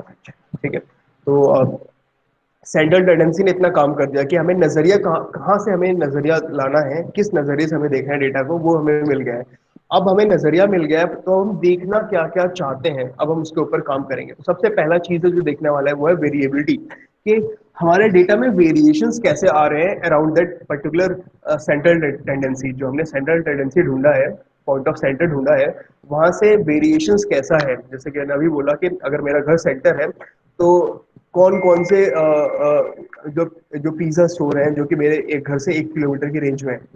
अब ये क्या हो गया, मेरे घर से 1 किलोमीटर की रेंज की जो बात है, ये हो गया एक एक सिंपल वेरिएशन, एक डिस्टेंस पता लगाना, राइट, कि डिविएशन कितना है। ठीक है, और फिर उसके उसी के अकॉर्डिंग मैं पता लगा सकता हूँ कि 2 किलोमीटर की रेंज में कितना है या 3 किलोमीटर की रेंज में कितना है। उसके बेसिस में अगर मुझे कभी डिनर प्लान के लिए जाना है तो आई कैन डिसाइड कि ठीक है, मेरे पास टाइम कम है तो 1 किलोमीटर की रेंज वाले नहीं जाना है, टाइम ज्यादा है तो I can go to a little more distance according to my comfortability, right. तो अब हम चीज़ों को नज़रिया मालूम पड़ गया है कि पॉइंट ऑफ रेफरेंस क्या है, तो अब हम चीज़ों को पता लाने की कोशिश करेंगे वेरिएशंस क्या है, और बाकी चीज़ें कैसे मेरे सेंट्रल टेंडेंसी के अकॉर्डिंग वेरी कर रही हैं। ठीक है, तो पॉइंट ऑफ रेफरेंस के अकॉर्डिंग कि ये चीज़ अच्छी है तो बाकी चीज़ें इसके कंपेरिजन ज़्यादा अच्छी हैं या कम अच्छी हैं, ऐसे समझने की कोशिश करेंगे मैथमेटिक्स के टर्म। ठीक है, तो अब हम बात करते हैं सबसे बेसिक टर्मिनोलॉजीज के अंदर आती है, वो है उसको बोलते हैं हम लोग क्या बोलते हैं उसको, स्टैंडर्ड डिविएशन। ठीक है, या फिर उससे भी सिंपल है एक्चुअली में डिविएशन। ठीक है, सिंपली सबसे पहली चीज जो हम कैलकुलेट करते हैं वो होता है डिविएशन। ठीक है, डिविएशन डिविएशन क्या होता है आप में से कौन बताएगा? Okay, somebody has messaged.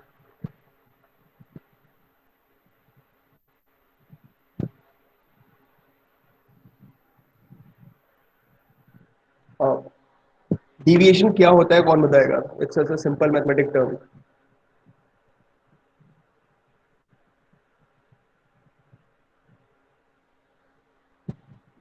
Come on answer guys, अगर आप सुन रहे हो तो।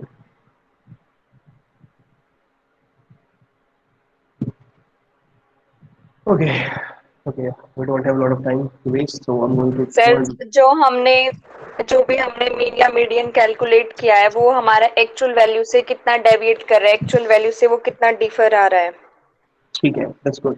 तो डिविएशन का मतलब ये है कि जो सेंट्रल टेंडेंसी हमने पता लगाया है, उस सेंट्रल टेंडेंसी से, उस सेंट्रल पॉइंट से बाकी पॉइंट्स कितना वेरी कर रहे हैं। तो हर एक पॉइंट का अपना खुद का डिविएशन होगा, ठीक है।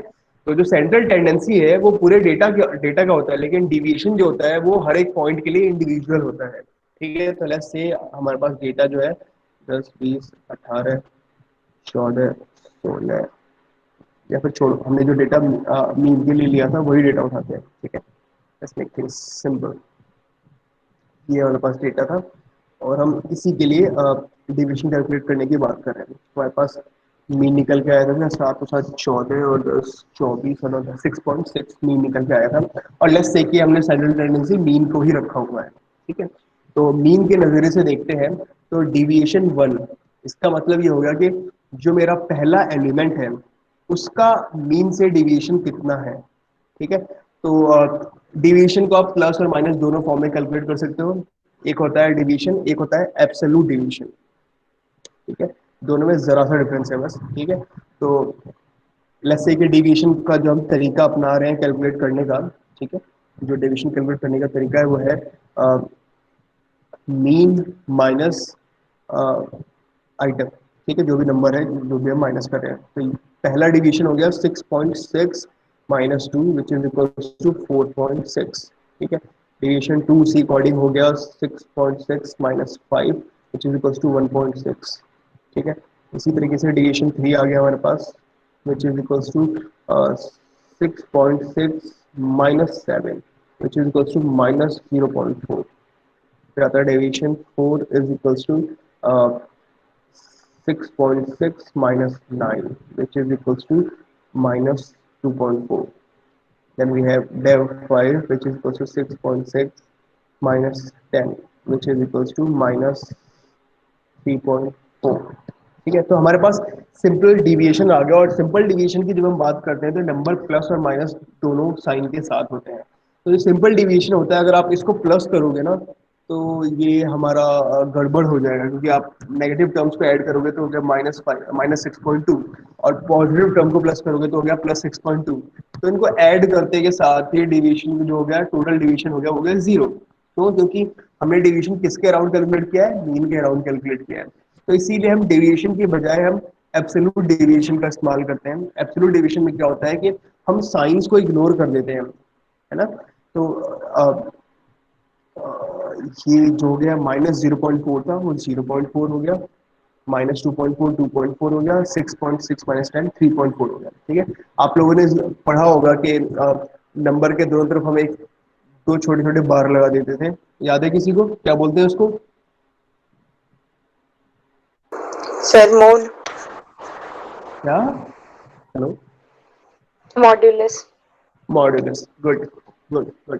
तो आ, कुछ ऐसे लिख देते थे हम लोग नंबर्स को बेसिकली कि यहाँ पे एक ऐसा मोड लगाया है, यहाँ पे एक ऐसा मोड लगाया है, सभी नंबर्स को हमने इसमें पास कर दिया है कि नंबर अगर अंदर नेगेटिव है तो वो पॉजिटिव होके बाहर निकले, ठीक है। तो हमें इसका मतलब क्या है कि डिविएशन से हम बस ये पता लगाने की कोशिश कर रहे हैं कि वेरी कितना कर रहा है, किस डायरेक्शन में वेरी कर रहा है, हमें हमें उससे उससे कम लेना देना है। वेरी कितना कर रहा है, हमें उससे ज्यादा लेना देना है। तो वेरिएशन कितना है? 4.6, ठीक है। वेरिएशन कितना है? 3.4। तो मुझे फर्क नहीं पड़ता कि मुझे ईस्ट साइड में 3 किलोमीटर की रेंज का पता लगा रहा हूँ या वेस्ट साइड में 3 किलोमीटर का पता लगा रहा हूँ। मुझे बस ये पता लगाना है कि मेरे घर से 3 किलोमीटर किसी भी डायरेक्शन में क्यों ना हो, 3 किलोमीटर की रेंज में कौन कौन से पिज्जा जॉइंट्स है, राइट। तो that's why we are ignoring deviation here, हमें डिविएशन से लेना देना भी इसमें नहीं है, ठीक है। तो अब अगर मैं एवरेज डिविएशन पता लगाऊं, ठीक है, जिसको हम लोग क्या बोलते हैं इसको, सम निकालने की कोशिश करेंगे, एवरेज डिविएशन, ठीक है। तो ये हो गया 4.6 plus 1.6, 4.6 plus 1.6 plus 0.4 plus 2.4 plus 3.4 which is equals to 4.6 plus 1.6 is equals to 5.2, right? 6.2, 6.2 plus 6.2 is 12.4, is 12.4, ठीक है। 12.4 को हमने 5 से डिवाइड कर दिया ठीक है, इस टोटल नंबर को यहाँ पे /5 लिखना था। ठीक है, तो हमारे पास औसतन डेविएशन हर एक की कितनी है? ठीक है, 12.4 divide by 5 is equal to 2.408 होना चाहिए शायद, समथिंग लाइक दिस, राइट? 2.408 और 2.408, राइट? तो 2.4,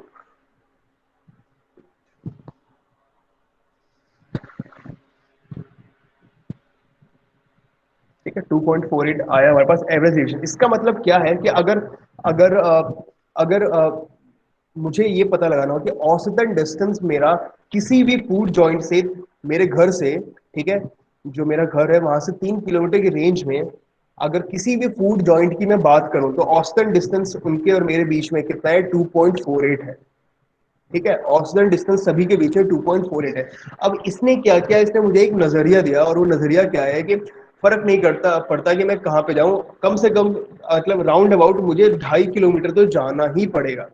ठीक है, this is what it is telling me कि पास वाले के पास जाऊं या फिर दूर वाले के पास जाऊं तो 2.5 किलोमीटर तो मुझे जाना ही पड़ेगा, विच मीन्स के अगर मैं 2.5 किलोमीटर जाने के लिए तैयार हूं और उसमें आधा 1 किलोमीटर एडजस्ट करने के लिए तैयार हूं, तो मैं यहाँ पे भी जा सकता हूँ, यहाँ पे भी जा सकता हूँ, यहाँ पे भी जा सकता हूँ, और यहाँ पे भी जा सकता हूँ। तो इससे क्या हुआ? अब मेरे पास ऑप्शंस बढ़ गए।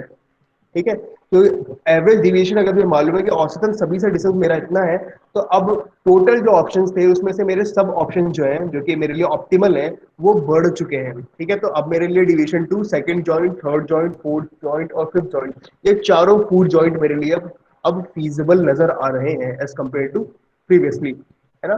तो ये हो गया हमारा एवरेज डिविएशन, और इसने हमें कुछ डेटा के बारे में कुछ ऐसे बताया है। अब बात करते हैं वेरिएंस, या फिर इससे पहले स्टैंडर्ड डेविएशन की बात करते हैं। स्टैंडर्ड डेविएशन, स्टैंडर्ड डेविएशन का फॉर्मूला क्या होता है? कौन बताएगा? ये भी क्लास में कराया हुआ है। स्टैंडर्ड डेविएशन का फॉर्मूला कैसे कैलकुलेट होगा?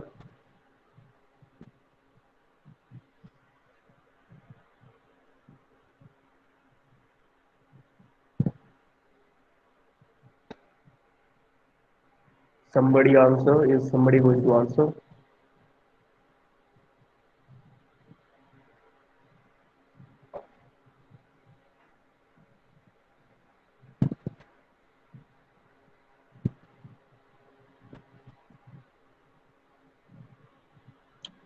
ओके, ठीक है, सिंपल मैं ही बताता हूँ। सम करेंगे हम, ठीक है, किसका? जो भी डिविएशंस आए हैं, डिविएशन आए, मैंने यहाँ लिखा डिविएशन आए का मतलब ये है कि I could be 1 2 3 4 5, deviation 1, deviation 2, deviation 3, deviation 4, deviation 5। सम किया हमने सभी डिविएशन का, डिविएशन का हमने स्क्वायर किया, ठीक है, जो भी डिविएशन आया हमारे पास, ठीक है, उसका टू द पावर 2, और फिर हमने उनका एडिशन कर दिया। ठीक है, एडिशन हम स्क्वायर करने के बाद कर रहे हैं। ठीक है, और फिर सम करने के बाद, ये टोटल काम करने के बाद, हमने उसको डिवाइड कर दिया n से। n is the the the total number of items that we have in our data points, which is basically we are talking about the population term, number of item in our population। ठीक है, size of population भी बोल सकते हैं उसको। ठीक है, तो स्टैंडर्ड डेविएशन कैलकुलेट करने के लिए अब हमने क्या किया कि अब जो हमारे पास डिविएशंस आई हुई हैं, ठीक है, ये जो डिविएशंस आए हुए हैं 4.6, 1.6, 0.2, 2.4, 3.4, सभी इंडिविजुअली को हमने स्क्वायर किया, और स्क्वायर करने का उनको सम किया, और हमारे पास 5 डेटा पॉइंट थे, तो हमने उनको 5 से डिवाइड कर दिया। तो ये हो गया हमारा standard deviation.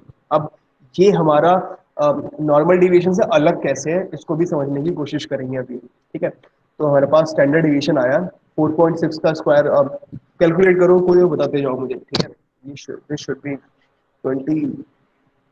22 point something, let me calculate it।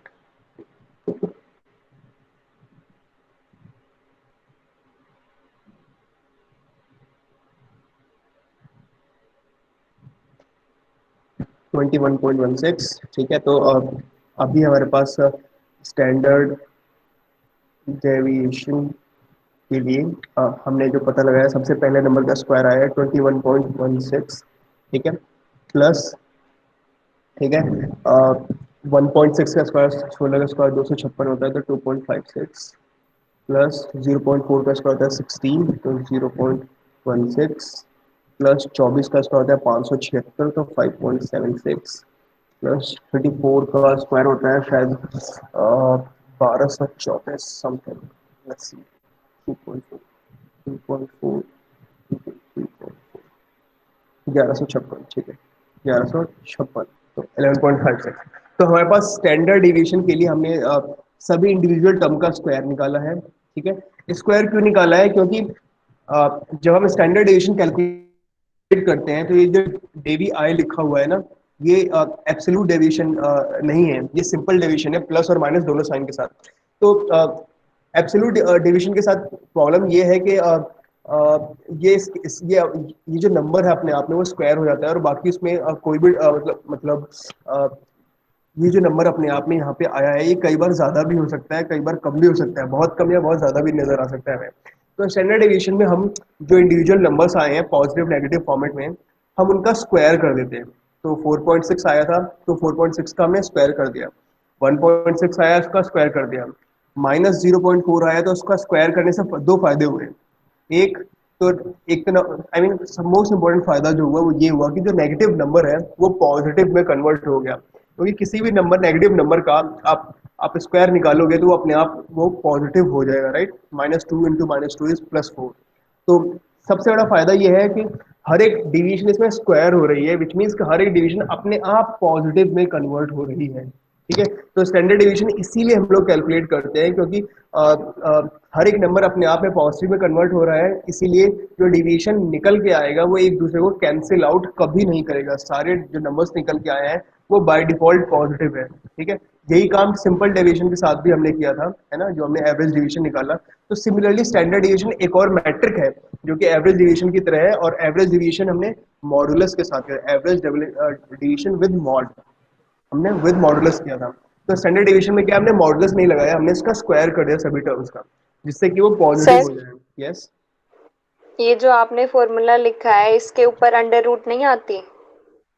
वो वेरिएंस में आएगा ना बच्चे, अभी हम एक्चुअली यस आएगा, आएगा आएगा बिल्कुल, टोटल की पावर 0.5 आएगा, टोटल टू द पावर। अगर 0.5 नहीं लगाएंगे तो ये क्या है, ये बेसिकली अभी फिलहाल ये क्या है, वेरिएंस। राइट। अगर हम अंडर रूट नहीं लेंगे तो ये बेसिकली वेरिएंस हो जाएगा, right Anju. Yes sir, right. ठीक है, तो चलो किसी ने नोट किया, गुड जॉब।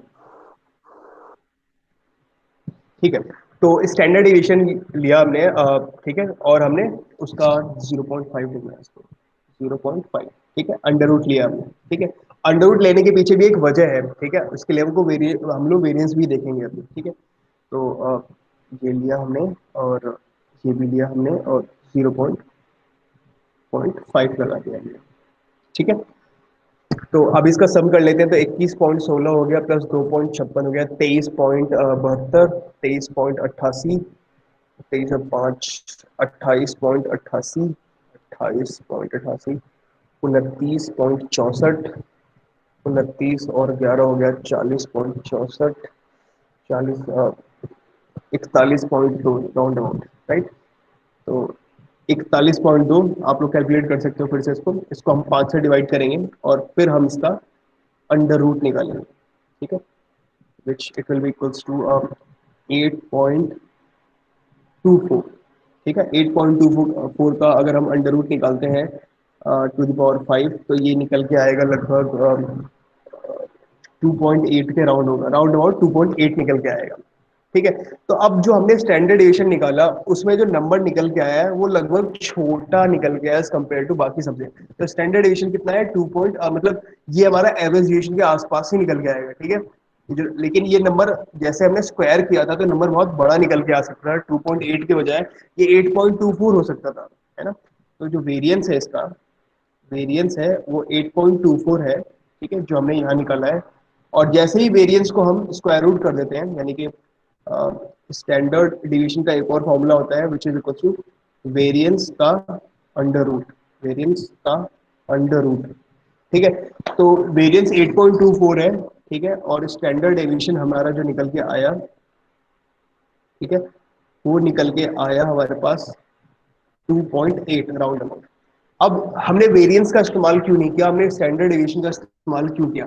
हम दोनों का ही इस्तेमाल कर सकते हैं to be honest, but variance का नंबर हमेशा ज्यादा बड़ा होगा as compare to standard deviation. और नंबर्स में कई बार क्या होता है कि इन चीजों से ना बायसनेस आ जाती है, तो हम उनको इग्नोर करने के लिए हम स्टैंडर्ड डेविएशन को लेते हैं, क्योंकि स्टैंडर्ड डेविएशन क्या है, इससे जो नंबर निकल के आएगा वो ओरिजिनल जो नंबर्स थे हमारे उनके काफी क्लोज होगा। ठीक है, यहाँ पे 8.24 जो वेरिएंस है, ये हमारे पास इनपुट डेटा जो था हमारे पास 2, 5, 7, 9, 10, इसमें ज्यादातर नंबर से काफी दूर है, 10 से दूर, 10 के पास है, 9 के पास है, लेकिन बाकी सभी नंबर से काफी दूर है। ठीक है, क्योंकि नंबर काफी बड़ा है, इसके स्क्वायर से ज्यादा है, पहले एक नंबर के स्क्वायर से भी ज्यादा है। ठीक है, लेकिन अगर हम स्टैंडर्ड डिवीजन लेते हैं तो नंबर क्या होता है, वो थोड़ा शॉर्ट स्केल डाउन हो जाता है, यानी कि बाय द फैक्टर ऑफ मतलब पावर ऑफ 0.5 लग रही है, तो वो पावर ऑफ 0.5 से वो स्केल डाउन हो रहा है, तो नंबर क्या है 2.8 है। तो अब जो हमारे पास डिविजन्स निकल के आई, ठीक है, ये उन सभी से रिलेटेबल है, उन सभी से काफी ज्यादा करीब है। और अभी तो हमारे पास छोटे नंबर्स हैं, कई बार क्या होता है कि कुछ नंबर्स काफी ज्यादा बड़े होते हैं, तो उनके लिए जो वेरिएंस होता है वो काफी ज्यादा बड़ा निकल के आ जाता है। तो उसको कवर करने के लिए हम प्रिफर करते हैं वेरिएंस के बजाय स्टैंडर्ड डेविएशन को। हालांकि हम दोनों ही इस्तेमाल कर सकते हैं, मैं फिर से बताता हूँ, पर स्टैंडर्ड डेविएशन क्योंकि उसको स्केल डाउन कर देता है बाय द पावर ऑफ 0.5, हम इसलिए उसको एक्स्ट्रा प्रिफर करते हैं। अब इन दोनों चीज, क्योंकि अब ये इन दोनों चीजों ने बताया क्या कि हर एक डेटा पॉइंट मेरे सेंट्रल पॉइंट से वेरी कितना कर रहा है। ठीक है, तो अब हम वेरिएशन का इसका पता भी क्यों लगाते हैं, पता हम इसलिए लगाते हैं, वापस चलते हैं नॉर्मल डिस्ट्रीब्यूशन फिगर के ऊपर। ठीक है, नॉर्मल डिस्ट्रीब्यूशन का जो फिगर था हमारे पास, यहाँ पे चलते हैं नॉर्मल डिस्ट्रीब्यूशन के पास। ज्यादातर डेटा हमारे लिए नॉर्मली डिस्ट्रीब्यूटेड होता है, जो मैंने आप लोगों को पहले बताया था। ठीक है, तो अब देखो, ये जो आपका है ये आपका बेसिकली सेंट्रल टेंडेंसी का सेंट्रल पॉइंट है। ठीक है, इस सेंट्रल पॉइंट से, ठीक है, ये जो आपका सेंट्रल पॉइंट है, इससे ये जो आपका डिस्टेंस है, ये आपका, इसको बोलते हैं लोग वन स्टैंडर्ड डेविएशन। ठीक है, वन स्टैंडर्ड डिविएशन। और इस तरफ भी ये क्या है, वन स्टैंडर्ड डिविएशन है, यानी कि इससे, इस पॉइंट से अगर मैं वैल्यू एक से बढ़ा दूं, तो जो मेरी वैल्यूज है स्टैंडर्ड डेविएशन में जो वैल्यू है, ठीक है, वो 68% नंबर्स को कवर करता है। यानी कि जो मेरा सेंट्रल पॉइंट है उसके एक डिविएशन के अंदर मेरे 68% डेटा पॉइंट्स को होना चाहिए। यानी कि अगर मेरे पास, अगर मेरा घर सेंट्रल मतलब मीन या मीडियन या मोड है गाजियाबाद के लिए, और गाजियाबाद में 100 पिज्जा जॉइंट्स हैं, तो मेरा घर के आसपास 68 पिज्जा जॉइंट्स होने चाहिए औसतन, और 68 के आसपास होने चाहिए। और टू स्टैंडर्ड डिवीजन की अगर मैं बात करूं, विच मीन्स एक ये हो गया प्लस एक ये, दो हो गया राइट हैंड साइड में, एक और एक ये दो, दो स्टैंडर्ड डिवीजन हो गया, तो 34 प्लस 13.5 हो गया ये आपका, 34 34 38 प्लस 27 68 प्लस 27 95 95। तो मेरे घर से दो स्टैंडर्ड डेविएशन के अंदर 95 पिज्जा जॉइंट्स होने चाहिए। यानी कि अगर पिज्जा जॉइंट की ही बात कर रहा हूँ और मेरा घर सेंट्रल पॉइंट है सिटी का, तो मेरे घर से दो स्टैंडर्ड डेविएशन के अंदर, ठीक है, 95 पिज्जा जॉइंट्स होने चाहिए, 100 में से 95 मेरे घर के इतने पास होने चाहिए।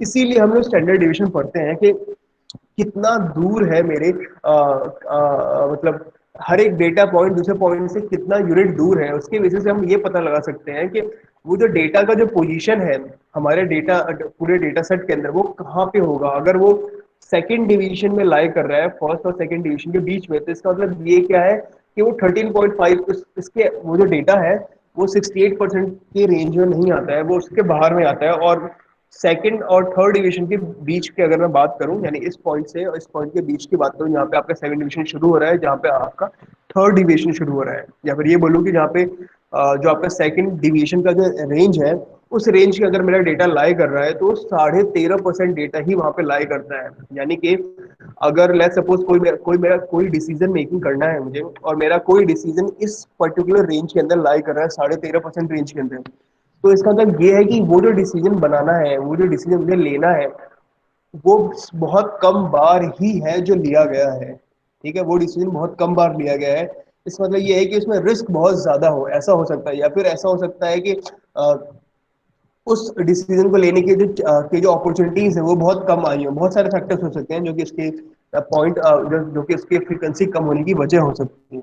ठीक है, तो वेरिएशन हमें ये बताता है कि हमारा डेटा पॉइंट्स जो है उनकी पोजीशन क्या है और सेंट्रल पॉइंट से वो किस तरीके से वेरी करते हैं, and depending upon central point से वो कैसे वेरी कर रहे हैं, इसके बेसिस पे उसकी उसकी कुछ प्रॉपर्टीज निर्धारित हो जाती हैं कि उसका कुछ ऐसा प्रॉपर्टी होगा, उसका कुछ ऐसा कैरेक्टरिस्टिक होगा। अगर इतना बाहर है तो 68% डेटा पॉइंट से कोई लेना देना ही नहीं होगा डायरेक्टली, और उसकी प्रोबेबिलिटी कम होगी। इतना भी मालूम पड़ गया हमें, क्योंकि इस पार्ट में 13.5% डेटा कटा आउट ऑफ द 100%, तो इसकी प्रोबेबिलिटी भी अपने आप कम हो गई। तो बहुत सारी चीजें डेटा की पोजीशन पे ही निर्धारित हो जाती हैं, तो इसीलिए हमें इन चीजों का पता लगाना बहुत जरूरी होता है। इसके साथ साथ कई बार क्या होता है कि लेट्स सपोज जो मेरे पास डेटा था, इस डेटा में अ, एक बहुत ही कॉमन चीज होती है कि टीचर्स पता लगाने की कोशिश करते हैं कि क्लास में सबसे ब्राइट स्टूडेंट कौन है। ये पुराना तरीका है, पर मेरा इसमें कोई बिलीफ नहीं है, but I am going to take that example anyway. ठीक है, लेट्स सपोज ज्यादातर बच्चों के 60, 70, 65, 79, 30, 42, 58, 59, 76 नंबर आते हैं। लेकिन हमारे पास एक ऐसा बच्चा है जिसके 99 नंबर भी आ रहे हैं, लेट्स सपोज।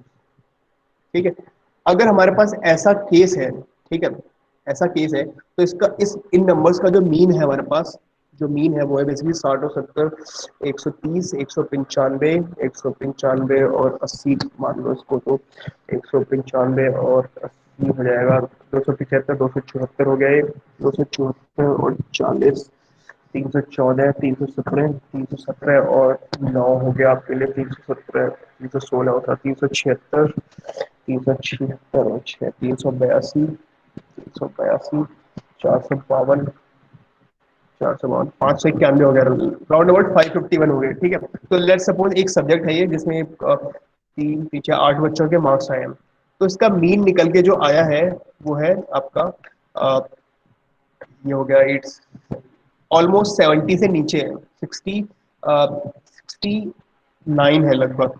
ठीक है, ऑलमोस्ट 69 है ये। ठीक है, ठीक है, तो औसतन बच्चों के जो मार्क्स आ रहे हैं वो है 69।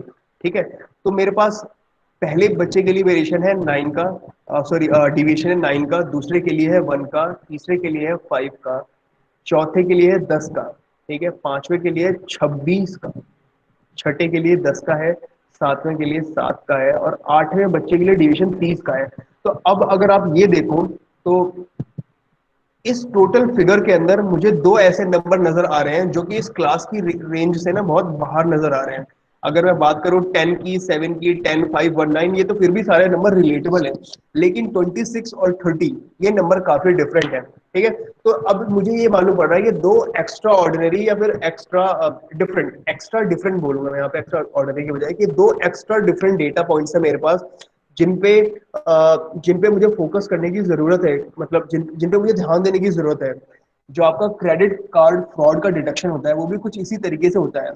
ये जो नॉर्मल नंबर्स हैं, जो डिविएशन आपका जो है, ये 9, 1, 5, 10 ये काफी नॉर्मल है। ये लगभग एक दूसरे से रिलेटेबल है कि किसी मंथ आपने 10,000 खर्च किए, किसी मंथ आपने 20,000 खर्च किए, किसी मंथ आपने 25 भी किए, किसी में 22 किए, किसी में 18 किए। तो दीज आर ऑल लाइक आपके मीन के अराउंड है। लेकिन ये जो नंबर है 26 और 30, एक महीने आपने 26 लाख खर्च कर दिए, एक महीने आपने 30 लाख खर्च कर दिए, तो आपका जो नॉर्मल एवरेज था मंथली का, लेट्स सपोज 20,000 का था, उससे आपने उठ के लगभग 30 लाख रुपए अगर एक बार आपने क्रेडिट कार्ड से खर्च कर दिए लेट्स सपोज, तो ये डिफाइन करता है कि कुछ तो एनॉमली हुआ है, कुछ तो डिफरेंट हुआ है। और एनॉमली डिटेक्शन या फिर क्रेडिट कार्ड का फ्रॉड डिटेक्शन भी इसी तरीके से किया जाता है। तो स्टैंडर्ड डिवीजन जो है या फिर जो वेरिएंस है, ये हमारा इन चीजों को पता लगाने में मदद करते हैं कि डिपेंडिंग अपॉन वेरिएशन कितना है, हम एक डेटा के बारे में कुछ एक्स्ट्रा समझ सकते हैं, कुछ एक्स्ट्रा डिटेल समझ सकते हैं जो कि नॉर्मली नंबर्स को देख के उतना शायद समझ में आए या फिर ना आए। राइट? Sir, yes. आप कितने बजे तक क्लास रखोगे आज की? बस 20 मिनट और ये टॉपिक खत्म होने वाला है। Okay sir. ओके, सो अब इसको पाइथन में इम्प्लीमेंट कर लेते हैं, और जो कि बहुत ज़्यादा सिंपल है, और फिर हम डेटा को डिस्क्राइब करना सीखेंगे, जो कि मैंने आप लोगों को शुरुआत में बताया था कि ये सब काम जो हम पढ़ रहे हैं इसको हम एक लाइन में इम्प्लीमेंट कर सकते हैं, बट इन सब के पीछे इनका लॉजिक समझना भी बहुत ज़्यादा ज़रूरी है। ठीक है, तो डिवीजन निकालने के लिए मैं पुराना डेटा फ्रेम का ही इस्तेमाल करना चाहूँगा, जो कि हम अभी तक इस्तेमाल करते आए हैं, DF1।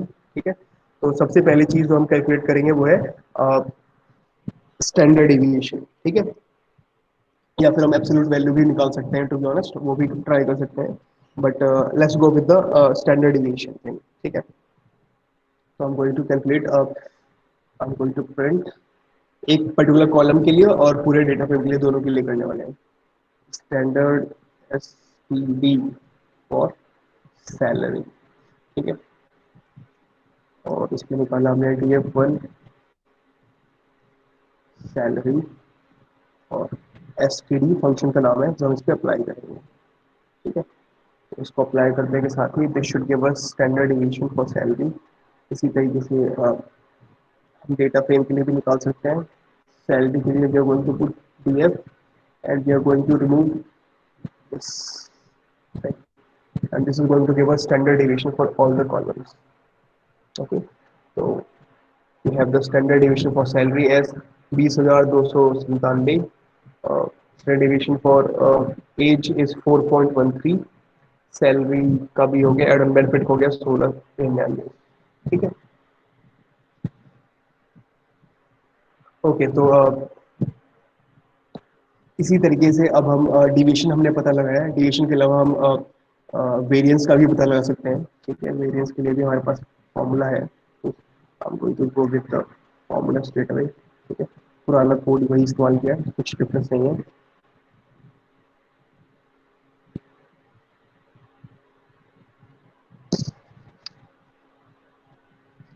ठीक है, तो अब हमारे पास वेरिएंस निकल के आ गया है कि ये थोड़ा बड़ा नंबर है, तो प्लस 0.8 का मतलब है कि कुछ टू द पावर है, 10 टू द पावर समथिंग इसमें है, जो कि इन्होंने अप्लाई किया हुआ है। ठीक है, इसी तरीके से अगर आप कुछ एक्स्ट्रा चीज़ें भी साथ में देख लेते हैं, जैसे कि कभी भी आप डेटा को जब हम एक्सप्लोर करना शुरू करेंगे तो हमें मिन और मैक्स वैल्यू भी मालूम होनी चाहिए हर एक कॉलम की। तो अगर मुझे मिन वैल्यू पता लगाना है तो I am going to take the column in the same thing again. ठीक है, तो इसके लिए एक मिन फंक्शन है हमारे पास। ठीक है, एक पर्टिकुलर सीरीज के ऊपर भी एप्लीकेबल है और डेटा फ्रेम के ऊपर भी एप्लीकेबल है, हम दोनों को देख रहे हैं इसमें। तो 500 एड ऑन बेनिफिट के लिए मिनिमम वैल्यू है, मैक्सिमम वैल्यू है, मिन वैल्यू है। सैलरी के लिए 12,000 मिन वैल्यू है, मिनिमम एज 19 है। ठीक है, और इसी तरीके से मैक्स भी कैलकुलेट कर सकते हैं हम। मैक्स के लिए भी फंक्शन है हमारे पास, मैक्स के लिए फंक्शन का नाम है मैक्स। ठीक है, तो these makes life really simple for us, these functions will get the maximum value। कई बार हमें इंटर क्वार्टाइल रेंज निकालना होता है, तो वो भी इसी तरीके से आसान रहता है निकालना। ठीक है, तो स्टैंडर्ड डेविएशन हो गया, मिन मैक्स हो गया, एब्सोल्यूट वैल्यू की हम बात ही कर रहे थे तो उसको भी देख ही लेते हैं। ठीक है, तो अगर हमें एब्सोल्यूट वैल्यू निकालनी है तो हम उसके लिए ABS फंक्शन का इस्तेमाल करेंगे। ठीक है, ABS इस फंक्शन अप्लाई कर दिया हमने डेटा फ्रेम के ऊपर, and will get the okay. ठीक है, तो ABS हमारा क्या नाम है, अप्लाई करने के लिए हमको ये रिमूव करना पड़ेगा, इसको अप्लाई नहीं कर सकते हैं, तो इसके लिए हमें सेलेक्ट करना पड़ेगा सैलरी।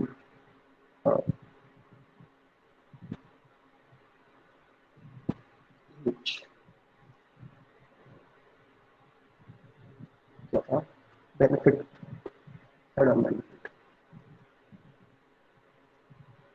सर ऐसे तो काफी सारे कॉलम्स होंगे, तो सबके नाम लिखेंगे बैठ के? उस नहीं, जरूरी नहीं है, हमें एक ड्रॉप फंक्शन भी पड़ा है। ठीक है, अभी मेरे पास कम था तो मैंने ऐसे कर दिया, हम उस कॉलम को ड्रॉप कर देंगे जो हमें नहीं चाहिए इसके अंदर। DF1 डॉट ड्रॉप, याद है कल हमने पढ़ा था, डेटा फ्रेम से उस पर्टिकुलर कॉलम को ड्रॉप कर दिया और उसका ABS निकाल दिया। Let's try that here, right, DF1 dot drop, और ड्रॉप में हमने कौन सा कॉलम ड्रॉप किया है, हमने ड्रॉप किया है कॉलम नंबर नेम। ठीक है, तो उसको हटा करके हम ABS निकालना चाहते हैं। नेम नहीं है इसके अंदर, फिर कॉलम का नाम क्या है,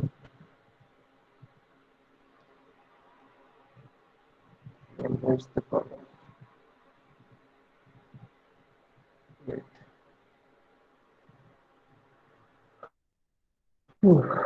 पैरेंथेसिस शायद आएगा ना, पैरेंथेसिस आएंगे।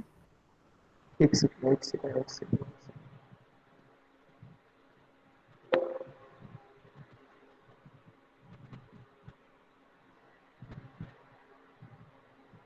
Name is not found in excess, कुछ एक्सेस डिफाइन करना पड़ेगा शायद। बस वो बोल पाऊँ एक्सेस इज इक्वल टू 1 कि मैं इस कॉलम को ड्रॉप करना चाहता हूँ, इस कॉलम को ड्रॉप कर दें और उसके बाद एब्सोल्यूट वैल्यू निकाल के दें। तो हमारे पास आ गया age, salary and add on benefit. Okay, तो आप जो चाहो उनमें से वो तरीका अपना सकते हो बेसिकली। ठीक है, तो विच एवर सूट्स यू। आप कम कॉलम है तो आप कॉलम को सिलेक्ट कर सकते हो, वैसे आप ज़्यादा कॉलम है तो आप उसको ड्रॉप भी कर सकते हो, जैसी रिक्वायरमेंट है आपकी उस अकॉर्डिंग कर सकते हो। ठीक है, हम प्रोडक्ट्स के वैल्यू हम लोग क्यूमुलेटिव सम भी निकाल सकते हैं, जैसे कि कई बार क्या होता है कि डे बाय डे कुछ काम हो रहा है और डे बाय डे उसमें कुछ इंक्रीमेंट हो रहा है। ठीक है, इंक्रीमेंट या डिक्रीमेंट हो रहा है, तो आप उसके लिए क्यूमुलेटिव सम भी निकाल सकते हो। ठीक है, तो उसके लिए क्यूमुलेटिव सम, तो इन सभी का इस्तेमाल होता है काफ़ी। ठीक है, तो इसके लिए इसका नाम है कम सम। ठीक है, क्यूमुलेटिव सम, तो हम लोग अप्लाई दिस फंक्शन है CUM SUM। ठीक है, and same here CUM SUM, going to apply it directly and it's going to give us the output. So the age, for age we have this 197 सब निकल के आया, जिसका कुछ मतलब नहीं है, लेकिन हाँ इसके लिए कुछ मतलब निकाल सकते हैं हम। सैलरी के लिए, एड ऑन बेनिफिट के लिए भी कुछ वैल्यू निकाल सकते हैं, डिपेंडिंग ऑन हमारा टास्क क्या है उसके अकॉर्डिंग कर सकते हैं उसको। इसी तरीके से हम प्रोडक्ट भी निकाल सकते हैं। अगर मेरे पास नंबर्स हैं, हर एक नंबर, और मुझे उनका प्रोडक्ट निकालना है तो उसके लिए हमारे पास एक प्रोडक्ट नाम का फंक्शन भी है, जो कि इस काम को हमारे लिए काफ़ी आसान कर देता है। ठीक है, तो we can use product function as well. ठीक है, तो this goes like PROD PROD। ठीक है, तो ये हमारे नंबर्स को कॉलम के अंदर जो नंबर्स है उनको मल्टीप्लाई कर देगा। ठीक है, तो मल्टीप्लाई करके ये सभी नंबर्स को मल्टीप्लाई करके जो आउटपुट आया है वो यहाँ पे आ गया है। तो अगर कभी मल्टीप्लाई करने की जरूरत पड़ती है, which is I think quite a rare case, तो आप वो भी कर सकते हो। आप क्यूमुलेटिव भी मल्टीप्लाई कर सकते हो, कि आप मल्टीप्लाई कर रहे हो, ऐड कर रहे हो, मल्टीप्लाई कर रहे हो, वो भी कर सकते हो। ठीक है, तो सर ऐसे ही हमें अगर दो कॉलम्स को मल्टीप्लाई कराना हो तो वो भी कर सकते हैं। यस, आप वो भी ट्राई कर सकते हो, और मैं चाहूंगा कि आप उसको ट्राई करो। दैट उसका प्रोडक्ट अलग होगा, तरीका अलग होगा, पर मैं चाहूंगा कि आप उसको ट्राई करो। और ओके सर। तो we have cumulative product as well. ठीक है, प्रोडक्ट किया, ऐड किया, प्रोडक्ट किया, ऐड किया, तो वो निकल के आया। तो ये कुछ कॉमन तरीके हैं जो कि हम काफ़ी ज़्यादा इस्तेमाल करते हैं डेटा एनालाइज करते वक्त। ठीक है, इसके अलावा और भी बहुत सारा चीज़ है जो कि हम पढ़ने की कोशिश करेंगे, जैसे कि कुछ थ्योरेटिकल पार्ट्स हैं जो कि आज मैंने कवर नहीं किया है, उनको कल के लिए रखा हुआ है। तो हम जैसे डेटा कैसे प्रिपेयर करना है, कई बार क्या होता है कि हमें क्वेश्चनर प्रिपेयर करना होता है, तो क्वेश्चनर कैसे होने चाहिए, कैसे नहीं होने चाहिए, क्या प्रॉपर्टीज होती हैं उनकी, है ना। तो ये सब चीज़ें भी कल हम पढ़ने वाले हैं, और थोड़ा बहुत हम डिस्ट्रीब्यूशन भी देखने वाले हैं कि डिस्ट्रीब्यूशन के बेसिस पे मीन मीडियन मोड कैसे पता लगा लेते हैं। स्पेशली हम नॉर्मल डिस्ट्रीब्यूशन के लिए काम करने वाले हैं। ठीक है, तो I'm going to finish today's class on this note itself, and if you guys have any question, you can ask me. I'm going to stop the recording right here. Okay.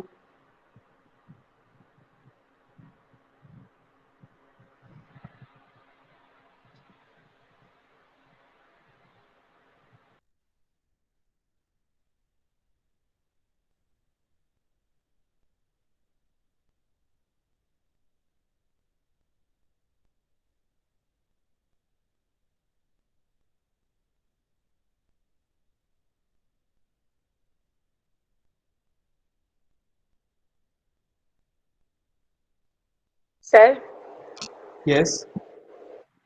Sir जैसे अगर हमें मान लो जो हम अपना text कर